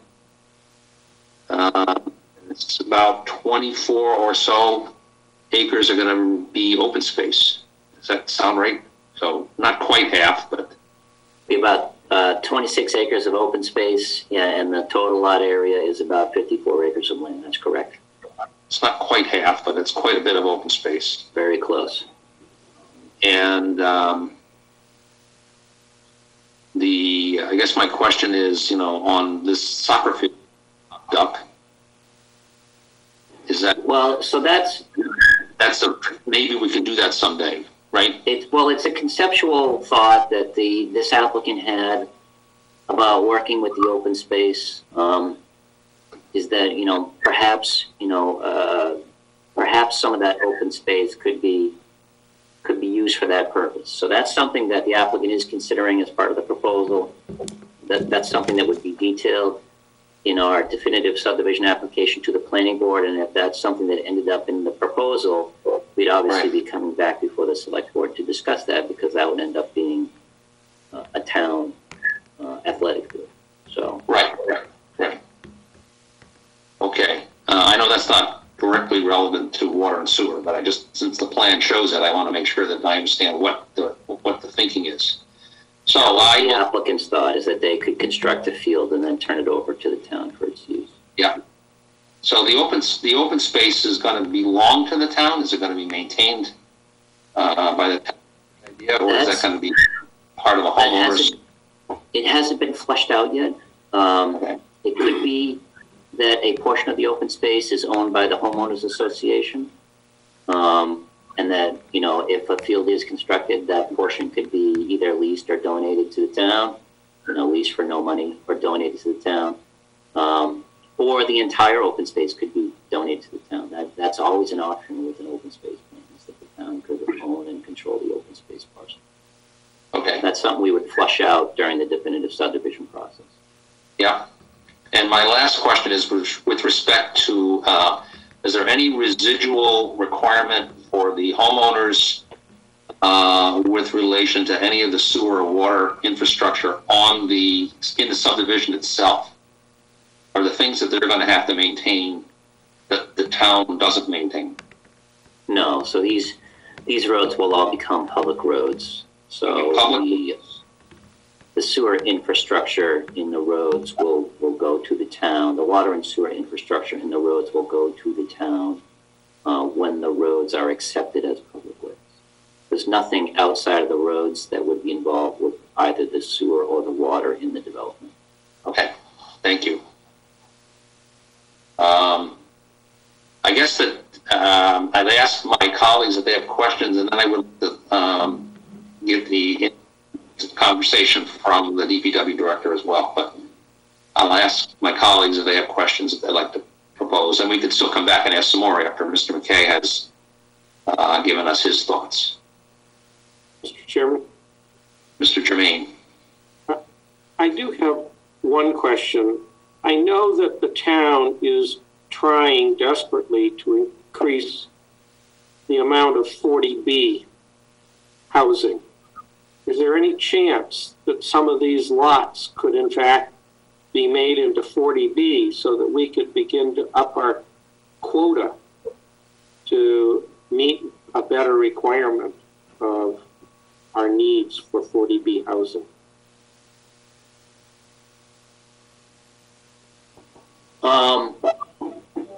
It's an interesting question. So I would tell you that the applicant did not consider 40B here because sometimes people don't view those very favorably. So they went with a conventional option. But I would say to you, though, that if a 40B option were to be considered, it would have to have an increased density to offset, the cost associated with providing affordable housing, especially for single-family homes. It's very difficult on the affordable housing end of things because you have to sell a single-family home for far less than it costs to construct it. So it really is very challenging in a single-family home development to do 40B types of projects. Now you can, but you just have to increase the density, in a significant way. It's a lot easier to do 40Bs in multifamily projects like condominiums and apartments because it's less costly to construct the individual affordable units relative to the market rate units. But I realize it's not something that's particularly easy to do, and I do understand the constraints density-wise and so on. I just ask if that could be considered in some way. I'm not trying to throw it up as a showstopper, but I also feel that it would be incredibly helpful if we could increase some 40B usage, as you well understand, for the town. So it's just something I throw out there. I did have another question. The properties, say across the road on Cottage Ave from lots 1 and 33, where Road A is showing coming up, if Road A goes through on Cottage Ave, is it going to cut anyone off on the lots on the other side? I'm just looking. No, so on Cottage Ave, Cottage Ave is an interesting road. It's constructed from Winter Street down to North Street. That's a real road with houses on it. From North Street to this dotted line, it's not constructed. It's a paper street. It's just woods. Cottage Ave is, this part of Cottage Ave from here to the end here is a gravel road, and it comes in, I think as you know, at the intersection of Village and Main, and there's a gravel driveway that comes up here, and there's one house right here, and there's a second house right here. The applicant has acquired this second house, and that house will be incorporated into the subdivision. So there's really just one house here. All these other houses down here front on Main Street. They don't access off of Cottage Ave. So there's really just one house that accesses off of Cottage Ave, and they will not be interfered with. They will still be able to access through this gravel driveway, or they'll be able to access up the new road, and will tie into the existing gravel road. So they'll be able to get there two ways now, where they can only get there once now. Thank you. This is my first real view of it, so I don't have any more questions at this time. Ms. Underhill? Thank you. I'm curious, especially given that there's an existing house there, what is the intent with parcels B and D? B and D are going to be drainage and other open space parcels. So D so not here, built upon. Not built upon for houses, no. So D is going to be, this is going to be a drainage system. That's what we're anticipating. And on parcel B, I think a pretty good chunk of that's going to end up being a drainage system. This area here will probably be left as open space. Okay, and then for the, I apologize if it's a silly question, but the whole the Dover Road pumping station is, are you saying that the applicant is going to fund the upgrades and reconstruction to that? Is that what we're suggesting? The applicant will rebuild the pump station. Will rebuild the pump station, including enough capacity to handle the additional. Yeah, we'll work with your consultant to ascertain what an appropriate design capacity is, but we have this project, we have the assisted living facility, you have the LIP project that we're talking about up the street. So we'll work with your consultant to ascertain what the appropriate design criteria is for that pump station, and this applicant will reconstruct that pump station for the town. Okay.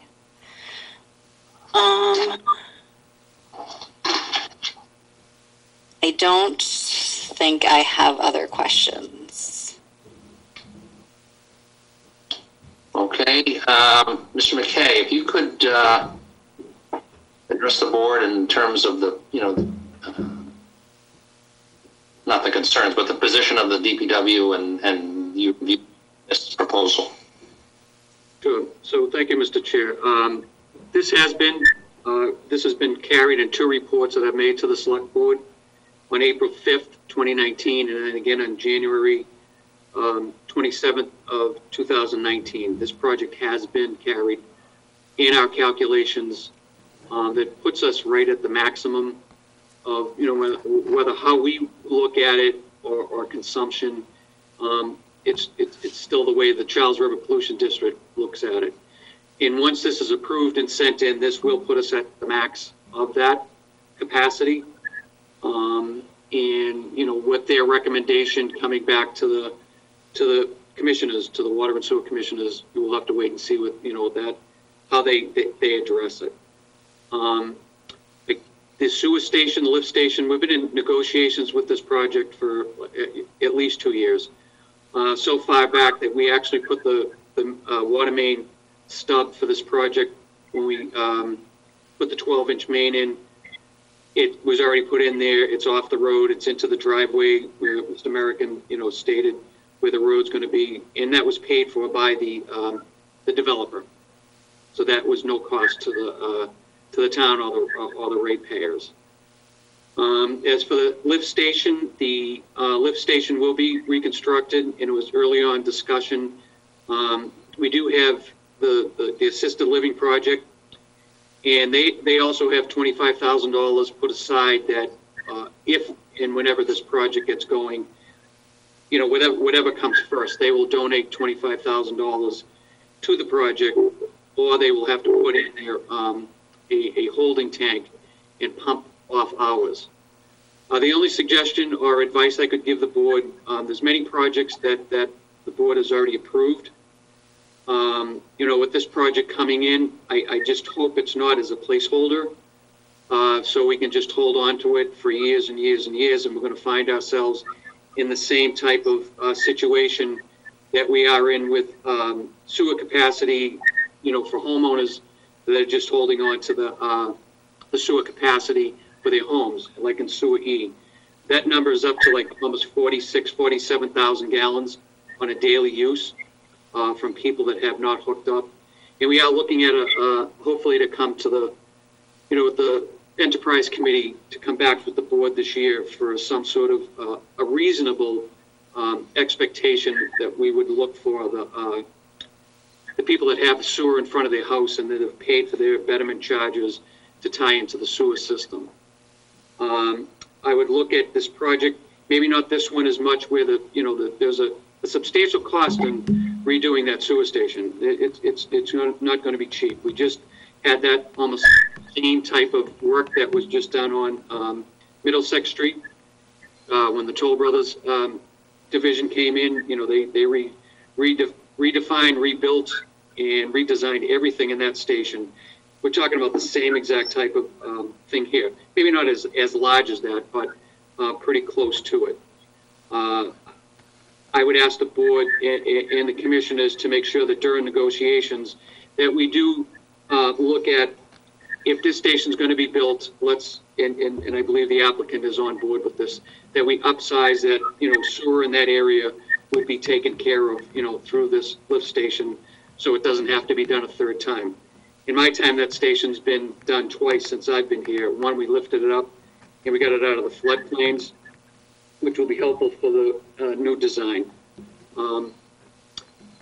My opinion on the project itself, it will be we will own it all. You know, the ratepayers will own the sewer in the street. They will own the water main, and I think that's about all I can state about it. It's a clear shot. It's a gravity-fed system, which is better for us. We don't have to worry about any pump station, lift stations. We already own the station at Dover Road. We will continue to own that. There won't be any fees that the people will have to pay to maintain that station. It will be, turned the ownership back over to us. And that's it. Okay. Let me just ask a clarifying question. It hadn't occurred to me until you brought it up. Obviously, one of the things that struggle is the wrong word. One of the challenges that we face is committed capacity to folks who live along the sewer line who haven't signed up, or even projects. And I'm not going to call this one out, but, for example, the assisted living facility, we're holding capacity. Well, frankly, even Glen Ellen, we're holding capacity for them, and they're not fully built out either. Is there some thought here that we'd look to put a time limit on this, or how would we try to address that issue? Because granting signing the agreements and basically having developers delay and delay and delay so that capacity is held up and no units are actually built is a problem. So to address that, Mr. Chair, what I was looking at, I had a brief discussion with this. Actually, I've discussed this with the town administrator, the Board of Health director, that maybe we would propose or come back to the commissioners and propose. I mean, the planning board has a permit that they issue, and it's good for 2 years or 3 years. We would ask that these permits that your extension, water and sewer connection fees that you're granted, that they would may have to come back and reapply. Each developer should have some sort of limit on it. We did talk to town council. Mr. Tolman has advised us on this briefly. So it would be something that we would be coming back to the board very shortly within the upcoming year. Okay. Mr. Chairman? Mr. Germain, yeah. Although I agree in part with what Mr. McKay is saying, I have a concern that once a builder makes the commitment and begins actually going through construction, I fear a concern that they get partway through, they have to resubmit just because we put a time limit on it, and we have to protect the builder at the same time. I don't think it's appropriate for us to put the builder in a position where if he or she is doing everything possible to move the project forward, but it gets delayed for some reasons out beyond his or her control, that they could suddenly lose the permit to continue construction. I think that's an onerous requirement. So however we deal with it, I think we have to look at both sides of that picture and do what's best for all the parties involved. Mr. Chair, that's not what I stated. What I stated was that the planning board has a permit. If the construction does not start within a 2 to 3 year time frame, then they would have to reapply. If this development comes forward and if the work starts to begin, then there'd be no reason to have the developer to come back to the board to reapply for anything, because the construction's already began. Just as Toll Brothers is, they're in phases. So they permitted, and the planning board permitted that through 3 different phases. They're already well into their second phase of the project. So there'd be no reason for if the third phase of it stopped, then they would have to come back to the planning board within a certain time frame and reapply for that. And I think that's what I was stating. I mean, if this project is started, within the time frame, there'd be no reason for the developer or the builder to come back and for the permit, to get a reissue a permit. Thank you. That's a clarification that I certainly did not understand from your previous statement. Thank you.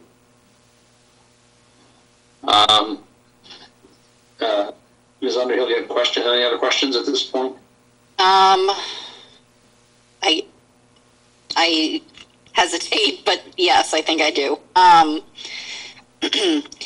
I want to, so the capacity issues that we have, it's multifaceted here. We're trying to allocate for these different development plans. We're also, so we have things, certain capacity committed for each of these projects. And then there's homeowners that already exist in town that have the ability to hook up to sewer but have not.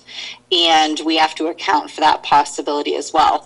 So when it's stated that this particular development we're discussing tonight is going to put us at absolute capacity, that means, what does that exactly mean to us? Does that mean we can't, in good faith, approve any other projects that haven't been approved? Does that mean that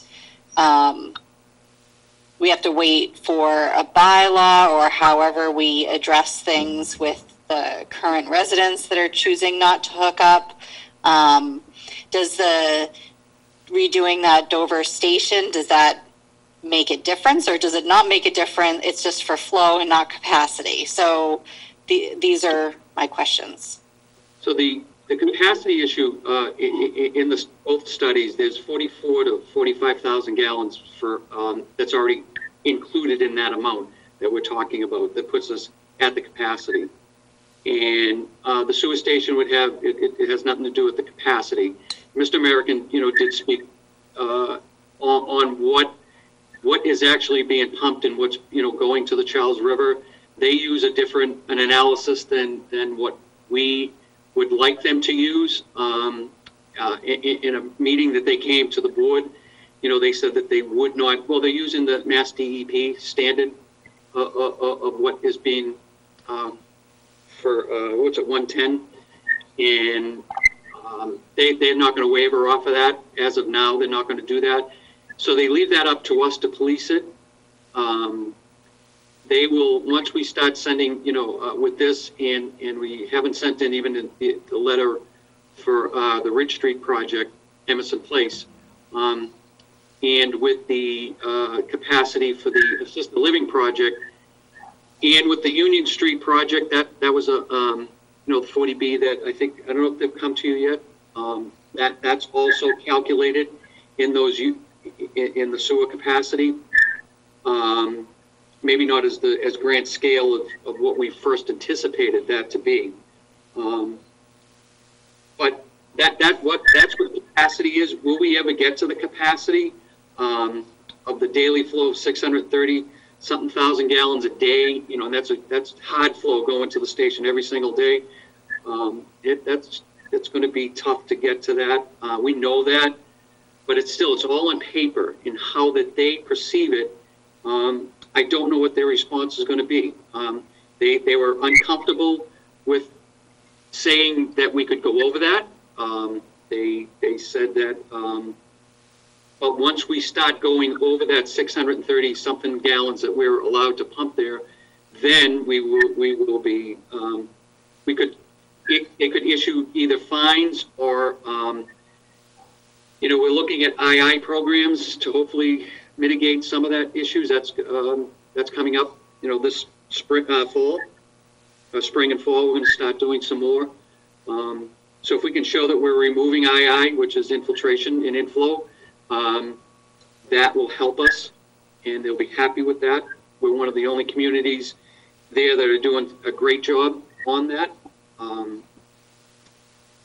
But I think again that this is here, and this has been carried, for 2 years. This was always part of the projections, and we felt secure enough that we would not have allowed the water main to be put into this project, in which it is off the road and into this project. If I may follow up with one more question. Sure. More out of curiosity than anything else, but how are we measuring it if they're measuring it with like DEP standards? What standards are we using? So when we send the permit in, we do it by their standards, and so that's why I said to you that we're on paper, we're with this project at or maybe exceeding the permitted amount. Mr. Chairman, we go with may I make a quick comment, Mr. Chairman? Sure.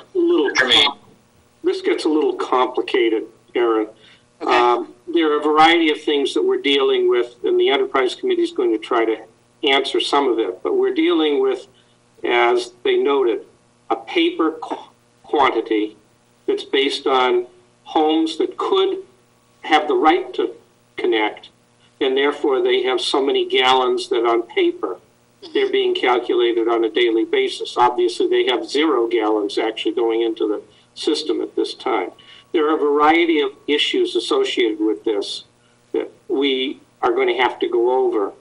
And in all of these, there are some risks that we may or may not choose to take as we move forward. And that's something that this board is certainly going to have to consider as we move forward with these projects. It's not something that we're going to decide tonight by any stretch, but it's something that we're going to have to become familiar with and try to deal with as we, as a town and as a select board and sewer commissioners, have to look at all of this. Now, Mr. American, you had something you wanted to add? Yeah, if I could just kind of summarize the situation for Ms. Underhill. So the bottom line of your agreement with the district is you're capped at an average daily flow rate of 630-odd thousand gallons per day. Your actual average daily flow rate for the last 3 years is somewhere around 380,000 gallons per day, like way less than you're allowed to discharge. So the big fuzzy question here is you have all these connections on the books that could possibly connect to your system, and how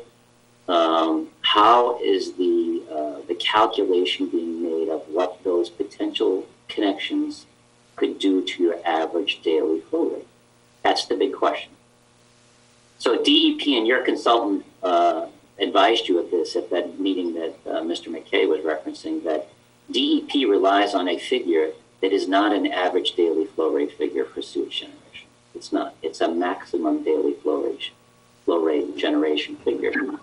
So, for example, in your agreement with the district, you're allowed to discharge an average of 630-odd thousand with a max day of 1.2 million gallons per day.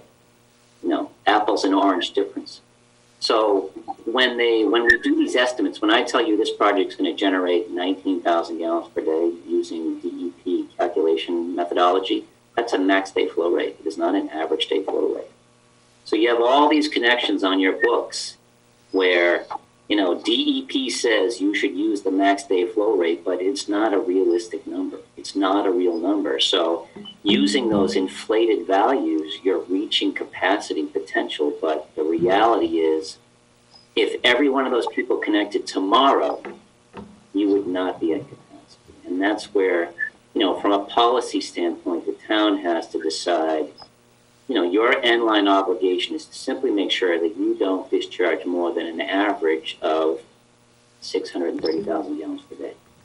So the town, now that you are on paper kind of approaching a limit, the town has to decide from a policy standpoint, how aggressive they want to be about allowing other connections while these existing potential connections wait to come online. It's not black and white. It's a difficult policy decision.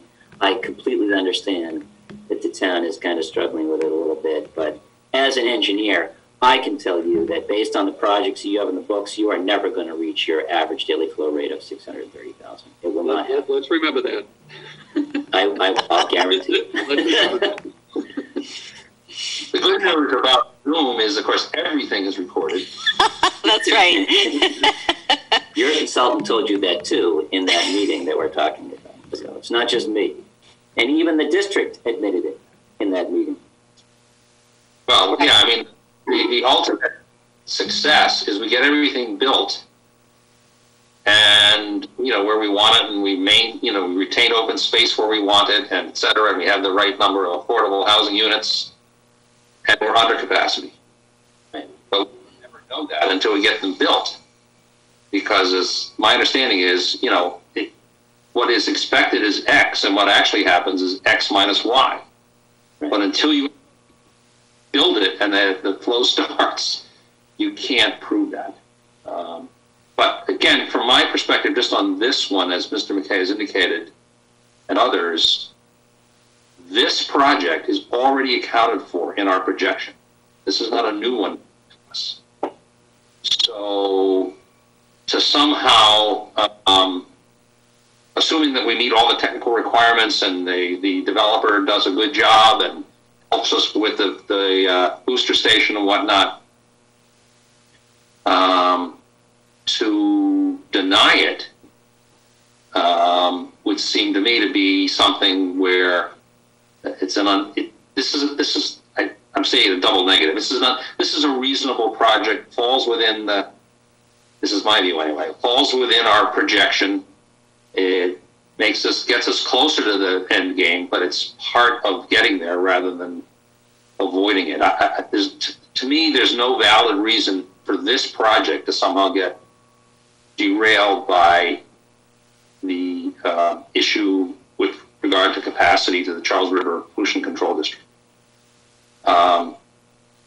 It does create potential problems for the next project and the next one and the next one.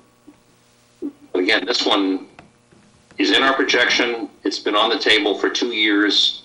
There's been changes made to it, I'm sure, in negotiations with the builder, with the developer, with planning board, et cetera. So, my own view is that it's for us to move forward with this agreement.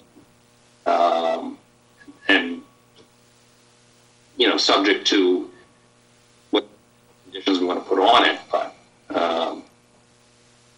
and it would be a shame if somehow it got derailed because of some, I don't want to call it imaginary goal, but some regulatory overhang that is probably not actually going to happen. Okay. That was helpful. Thank you. So, any other questions from the board, or is there anyone on the call who would like to address this development?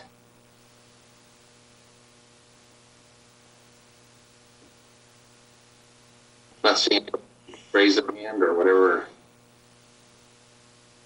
So specifically, what you're asking then is for this board to approve the sewer and water agreements that have been proposed by the developer, right? Right, subject to technical review by your consultant and subject to the applicant agreeing to reconstruct the Dover Street sewer pump station.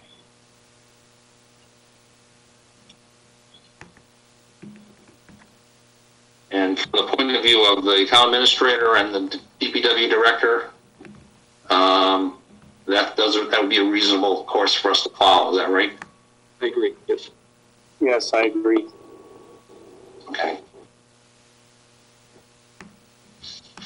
So I would ask that there's a member of the board who would like to make a motion to approve these agreements with the noted contingencies. Okay. I move that we approve the water and sewer extension agreements pending technical review from our consultant and agreement with the developer regarding the Dover Street pump station. I'll second that. So it's been moved and seconded for the board to agree to the water and sewer agreements with Woodland LLC with respect to the Woodland subdivision, subject to with technical review and agreement on the reconstruction of the Dover Road pump station for the sewer. So that being said, I will poll the board for that vote. Mr. McCaffrey, yes. Mr. Germain? Yes. Ms. Underhill? Yes. The motion is carried unanimously. Mr. Chairman, Mr. Germain? may I ask a quick question, Mr. Marican, based on what I asked earlier regarding 40B, although I wouldn't make it contingent in any way. If you could look into that, I'd very much appreciate that. I realize it can be a problem, but I think it's important for us to have an option to consider something like that. It may not be feasible at this stage, but just your consideration would be appreciated. We'll look into it, absolutely. All right, thank you. So we will deal with whatever paperwork we need to deal with. We need to sign something, or? You can just issue a letter, perhaps. That might be the easiest thing to do, is just issue a letter indicating your vote. We can. Thank you very much for your time, though. I appreciate it very much. Thank you very much. Appreciate it as well. All right, the next item we have on our agenda, to a discussion that we carried over from our last meeting, which is some conversation on credit policies for the stormwater system with respect to 2020, basically credit and abatement requests. We discussed this extensively at our last meeting. We agreed that we would look at the issues, and if we could reach agreement on how we will apply this to 2020, then we would do so. If we want more information, then we can get some more information as well. Karen, if you could just pull up the memo which talks about the areas where we need to have some decisions made. Bear with me 1 minute. I think we agreed that we would, as a board, we are interested in reviewing the credit manual and the credit policy in a prospective basis, but we do have applicants who have asked to give appealing their stormwater fees. We have to make a decision as to, from a policy point of view, as to how we're going to treat those applicants, as well as those who have already, paid their fees. Can you get that on screen? Or? There you go. Can you see it? No. Yes, here we go. Okay, good.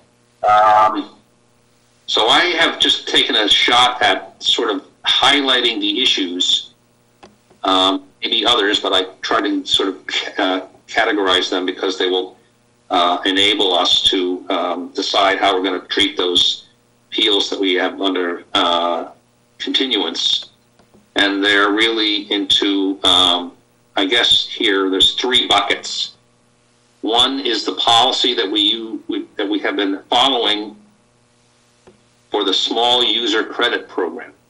That's the program where there's a less complete finding and application for some mitigation for stormwater bills, and that would allow for a certain level of relief, potentially of up to 1 billing unit. Then we have a cluster of issues around the standard credit. The standard credit is requires a more comprehensive application, and it also allows for a different level of credit, up to 25%, I believe, of the stormwater fee. These are not, none of these are cumulative, they're all capped. And the last item was with respect to impervious area relative to gravel surfaces. So the way the policy has been implemented by this board and by the Department of Public Works, and the town administration, the treasurer's office, with respect to small user credits, the small user credit program has been available only for those with 4 billing units or less. It's available only for mitigation steps which were taken after the effective date of the stormwater bylaw going into effect. And they're only renewed if the applicant is able to show recurring maintenance of the qualifying improvement, not simply the fact that it exists. With respect to the standard credit, The standard credit has a number of requirements, including one requirement that there's a certification by a stormwater professional that the mitigation steps taken actually result in the reduction of either quality, improvement of quality, or reduction of quantity. Again, they're granted only upon a showing that the actions taken result in the actual mitigation, and that these actions were taken after the effective date of the stormwater bylaw. They were intended really to apply to those who took additional action above and beyond what was in effect at the time that the stormwater bylaw was adopted. But their credit was available only for mitigation actions which are taken above and beyond what what were required by the building code when the building was actually constructed. This recognizes the fact that newer construction has more mitigation because it is required to get subdivision approval, but the standard credit was envisioned to apply only to those who went above and beyond what they were required to do in the first place. And the last item was this impervious area where gravel surfaces have been treated as impermeable. The question is whether or not we can take a gravel surface and render it to be considered not to be an impermeable area if there's a showing by the property owner that there's no activity on the gravel surface. So that's a summary that I tried to pull together of the things that we need to talk about to help us make decisions with respect to the applications that we've had and appeals that we received. Again, this is intended to address the immediate issue we have of closing out the hearings that were continued for the applications for stormwater bills for 2020, which were actually sent out in November of 2019. So I open this to conversation. I think that this is really the issue that we face from a policy point of view. I think that from my perspective, these were certainly highlighted by the hearings that we held to help us, it helped me anyway as a board member to fully understand them and maybe inform me as to how I might look at revising these on a going forward basis. But as we have spent time on this, it became, from my perspective, much clearer that we as a board, or I as a board member, would not support changing these rules retroactively. So I would throw this conversation open to my colleagues, Mr. Germain or Ms. Underhill, whoever wants to go first. See, Ms. Underhill is already in mute. That means that Mr. Germain gets to go first. Okay, Mr. Chairman. By and large, I agree.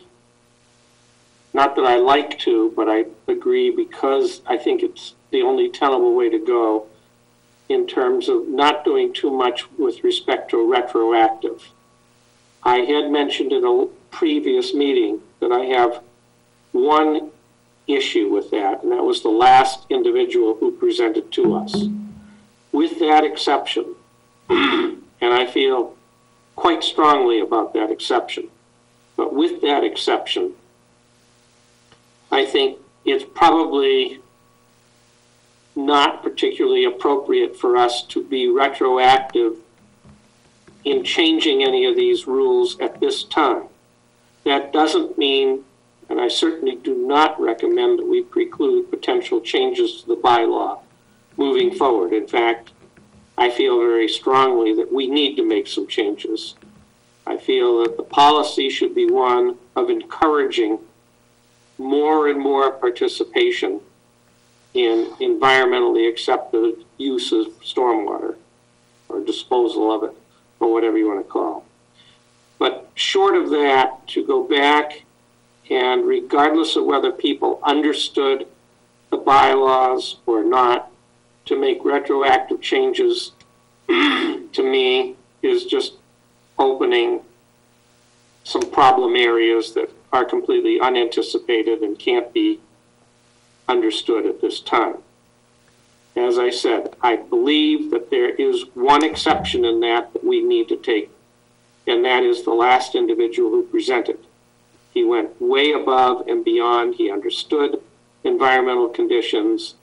And regardless of how the rules were set up, it seems to me that I believe it was one credit that he was looking for. We ought to consider in that one exception, and we can identify why, the work that was done, the type of planning, and everything else. So that's the way I look at it. Okay. Ms. Underhill, at this point, I'm not really asking that the board make a decision on any individual case. I'm just trying to set out the guideposts that we will use in addressing those cases that we still have before us. Because I don't want to, we're not looking to deny the opportunity for these applicants to address the board again. We're just trying to clarify, I think, for our own sakes, how we will explain to folks what the rules are and how we're going to deal with the applications or the appeals. So, Ms. Underhill? Okay, so I think I have some questions then. One of the things I personally struggled with the most in this process was the category of small user credits versus standard credits, especially when it related to a residence versus a commercial situation. What we're discussing right now, is this anything that, what we're discussing right now in terms of dealing with the appeals that we previously saw, are we considering any kind of a policy change to this manual moving in order to move forward with these cases, or are we just looking to get into some kind of an agreement that what's laid out before us is what it currently is, and we are reinforced with that to go back to those cases? Well, my proposal is that this board make a determination on these policies that will be applied to any applicant for resulting, which resulted out of the 2020 bill, which is the bill which is sent out in 2019. Mm-hmm. That these were the rules, these were the way the rules were explained, these are the way the rules were implemented, and they were actually utilized by our administration in considering claims, because we have to keep in mind the fact that we saw 17 or 18 claims, and we have thousands of residents who operated under these rules and paid their bills based on these rules. So I thought that the sense of the board, however, was that we should revisit the credit manual and how we think it should be fair is the wrong word, reasonably adjusted to take into account, our experience with stormwater management, what we've learned as a town, because maybe there are, and we had this discussion as to whether or not the, going forward, whether it's the number of units or the use of the property. Should we have a residential rule and a commercial rule or whatever, which is a big change. But that would be something that, this board would potentially consider, because my sense of the board at the last meeting was, with respect to the future, this board was interested in reviewing the policy, the credit manual, for potential changes that we thought were more equitable, taking into account not only the use of the rules, but the financial implications to the community as to how we fund the stormwater utility. So that is a separate issue from trying to bring closure to those who have applied for relief for the 2019 invoice, which is the 2020 bill.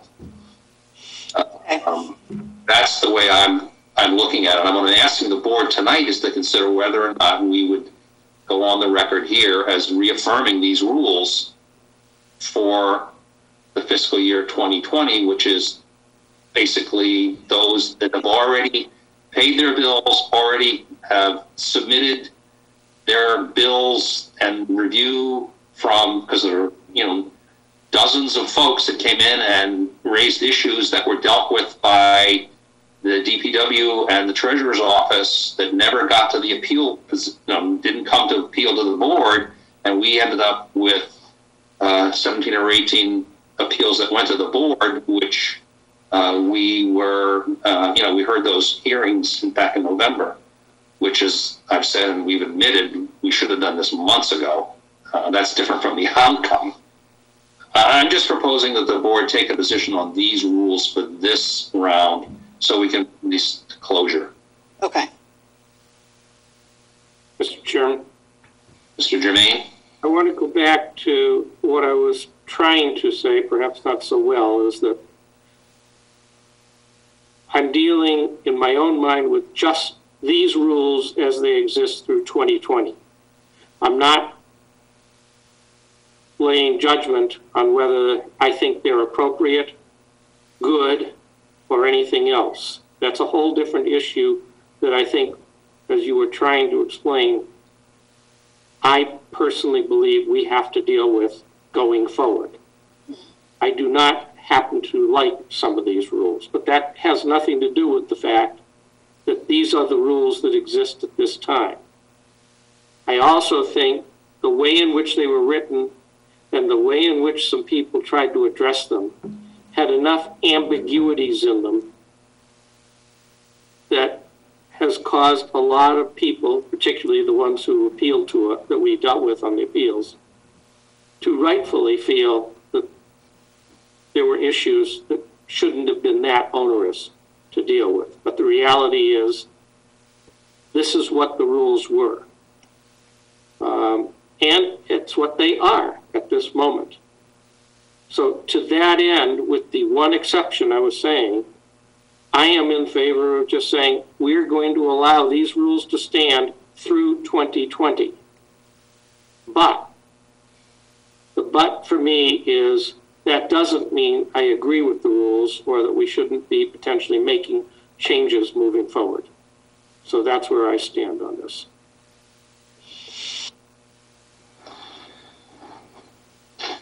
Well, I appreciate your concern, and of course, I am the only member of the board today who was on the board when we adopted this policy. So I agree that we're learning as we go along as to what we think is a reasonable and equitable way of developing the rules. And as a member of the board, I am prepared to support the board's review of the credit manual on a prospective basis. That it's not simply voting to agree to that these are the rules and we're going to stick with them, but also that we're committing ourselves to a review of those rules, which is a representation that was made to the applicants that came forward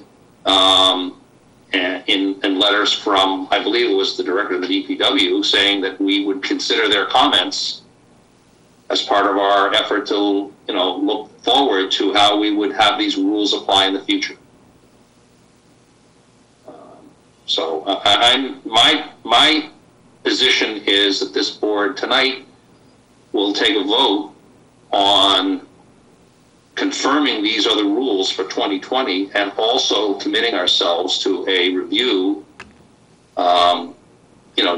during the next calendar year, the first part of the year, to the credit manual and bring the lessons we've learned, bring in, again, conversation with the DPW director, with the Kleinfelder folks, the treasurer, so that we can revisit these policies and determine if there's a manner in which we want to change them, or is there a manner in which we think we would have to actually go back to the town and make amendments to the bylaw. Because we have certain authority with respect to the credit manual, but the bylaw is what it is, and if we want to change it, we're going to have to go back to the town to change it. So. I'm perfectly willing to make a motion that we confirm these as the rules and commit ourselves to a review of the credit manual policy on a prospective basis. Second. That was the motion, and I would make the motion, and second by Ms. Underhill. Any further discussion? Excuse me, Mr. Chairman. Yeah, Mr. Germain. Like to again point out, I will go along with that, but I still have one exception that bothers me, and that's where I'm at. Well, I'm not, tonight I'm not in the position to comment on the applicants themselves. Okay. Because if you apply these rules, then it should be easy, if not easier, clearer as to what the outcome should be. Mm-hmm. I'm sure the applicant's not necessarily going to be happy with that, but I mean, that's kind of what I think is the way we should be looking at this. And I wouldn't want to make a decision on any of the applicants without giving them the opportunity to, again, participate in the conversation. I guess that's kind of what I'm thinking. So we have been seconded to confirm these as the rules for these statements as consistent with the rules applicable to credits and abatements for 2020, and to commit the board to engage in a review of the credit manual on a prospective basis. So that's the motion. I will poll the board. Mr. McCaffrey, yes. Mr. Germain? Yes. Ms. Underhill? Yes. Motion is carried unanimously. Thank you very much. And I think that the public can see that this is a difficult question, which means we're trying to come to a reasonable conclusion and be fair and equitable, but also maintain the validity of the system itself. So I will work with the town administrator and Karen and Jim McKay to fashion a letter to go to these applicants so that we can re-engage with them and conclude our deliberations with respect to their applications for credit or abatement. And I thank my colleagues for their patience in this. And I think the conversation has been meaningful and thoughtful, and that's always helpful. Yeah, can I ask a question on moving forward with FY21? At this point, there's no change in the rules. No, I'm not asking to change the rules. I get that. I don't know, backfeeding somewhere. So the bills have gone out for FY21. Correct. The budget, we're more than halfway through the budget of $654,000. Correct. The rules that you just stated are consistent with what the credit manual already states. People have till June 30th to apply they have 30 days to apply whether they think their bill was miscalculated through measurements. They have till June 30th to apply for everything that was just applied for right here. Yeah. We're going to, if the credit manual is going to be looked at in January, is that prospective going forward in FY22? Or are you going to look to change the credit manual for FY21? I think the board needs to decide that. And it needs to understand the implications and the financial implications of having it apply to the current bill. I think your question is right on target, and it's something that has to be answered. And it has to be answered with respect to what we think is the reasonable policy, and it has to be answered as we look at the financial situation.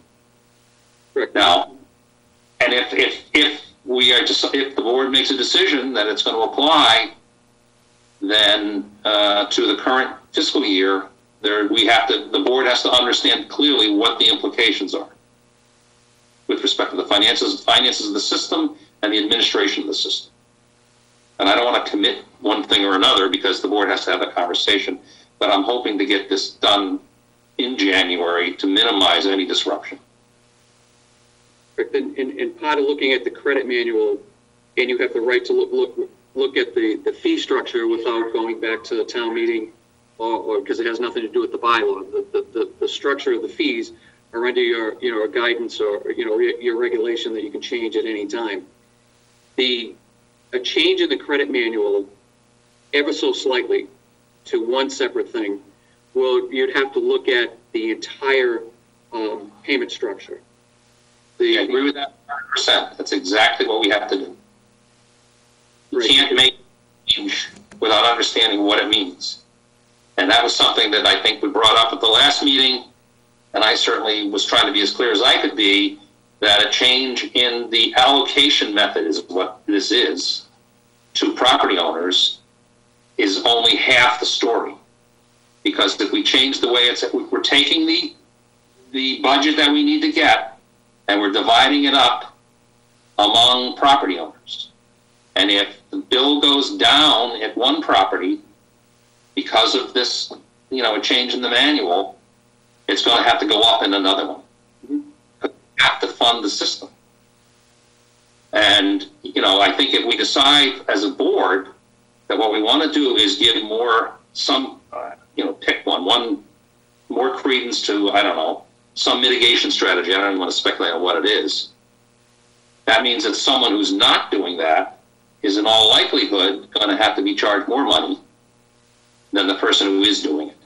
And I don't think that's inconsistent with what we're trying to get at, but my opinion and my position on this is that if we're examining the credit manual, we're examining both the equities of the program as it applies to individual property owners and the full cost of the system. Because we are in a situation that you well know, and I hope the folks in the town understand, we are in a position, and even we just got the renewal of the MS4 permit, which is a very onerous undertaking. It just is. We can't escape it. It's not going away. You're correct. Absolutely. It's not That's going away. right. All right, so why don't we move on to the next item, which is going to be easier, which is the approval of the water sewer commitment. Because we have to move the money to the right places. Have a good night, everyone. Thank you. Thanks, Jim. Thank you. So the next item on the agenda is the approval of the water and sewer commitment. Look for a motion from a colleague to implement the commitments. Two of them. One's a substantial period, one's a month, right? I can't remember which is it. You have for the month of November and then for the quarter. Okay. I move that we approve the water sewer commitment for the collector for November 2020 in the amount of $4,618.71. Pete, you're muted. Second. So move seconded to approve the water sewer commitment for November 2020. I'll poll the board. Mr. McCaffrey, yes. Mr. Jermaine? Yes. Ms. Underhill? Yes. Motion's carried unanimously.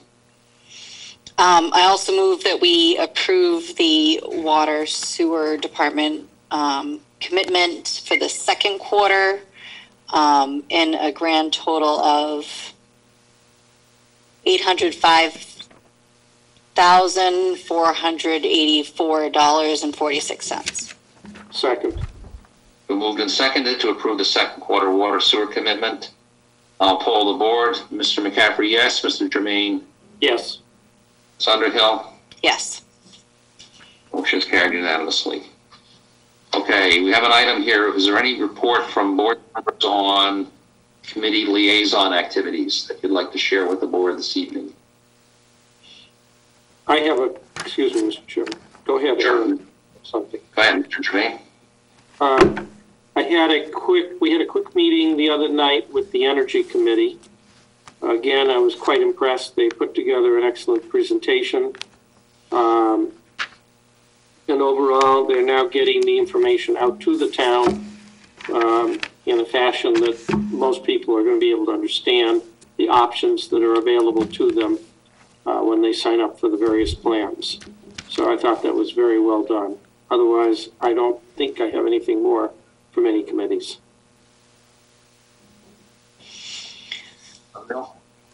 Thank you. I think I have a couple.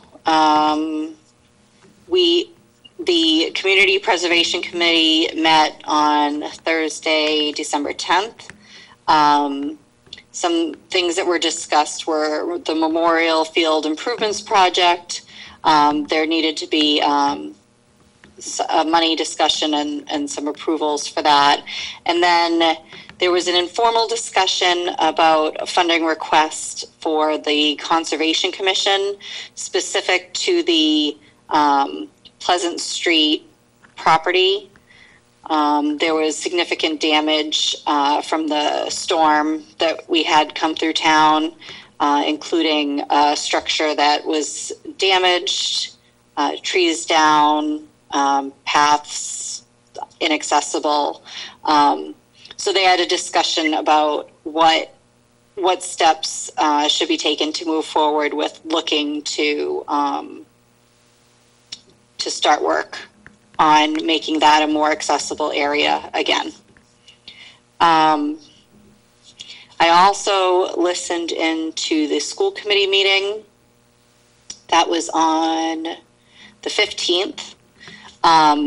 There was a discussion, some discussion about the mascot, which was interesting. They had, there is a bill apparently that's being considered that would remove such mascots anyway, but currently there's some discussion apparently to, if we were going to keep the Mohawk name, that there may be an agreement with that particular tribe, and that there'd be an educational component added to curriculum. Otherwise, in terms of imagery, they're making taking steps to change some of the imagery from a Native American and the dream catcher type icon that is associated with the M. They also, each school, each principal talked about some school improvement plans. Everybody's been working very hard, especially through COVID, to have plans in place to be as effective as possible for all the students. And then there was also a brief discussion about a potential solar project for Clyde Brown. Good. Thank you. I don't have anything to report because the committees that I liaise with haven't met in the last 2 weeks, so I have nothing further to add other than a comment that I made last time about the senior center project. There was an informal conversation with the architectural firm and got some ideas about how to keep the data gathering to continue to work until such time as we can bring the public into live meetings, hopefully by the middle of next year, to talk a little bit more about some of the programs and whatnot that the Council on Aging would like to see as part of the project. So it was a very encouraging conversation and recognizes some of the limitations we're operating under today in terms of getting community input, but trying to find ways to keep the process moving forward. So we'll hear more about that in the future. Okay, that concludes, I believe, the public portion of the meeting. We do have an executive session. The executive session will consider a couple of issues. I will ask the board to vote to go into executive session in a moment. When we leave executive session, we will emerge and simply vote to adjourn the public meeting at the end of that. So the executive session would be to conduct strategy sessions in preparation for negotiations with non-union and union personnel. This includes the library director contract and the pending SEIU collective bargaining agreement. So I will poll the board individually to go into executive session. Mr. McCaffrey, yes. Mr. Germain? Yes. Ms. Underhill? Yes. That motion is carried unanimously, and we will go into executive session, which is being held in a separate Zoom meeting. So we will meet again in the other Zoom meeting. Otherwise, everyone. Thank you.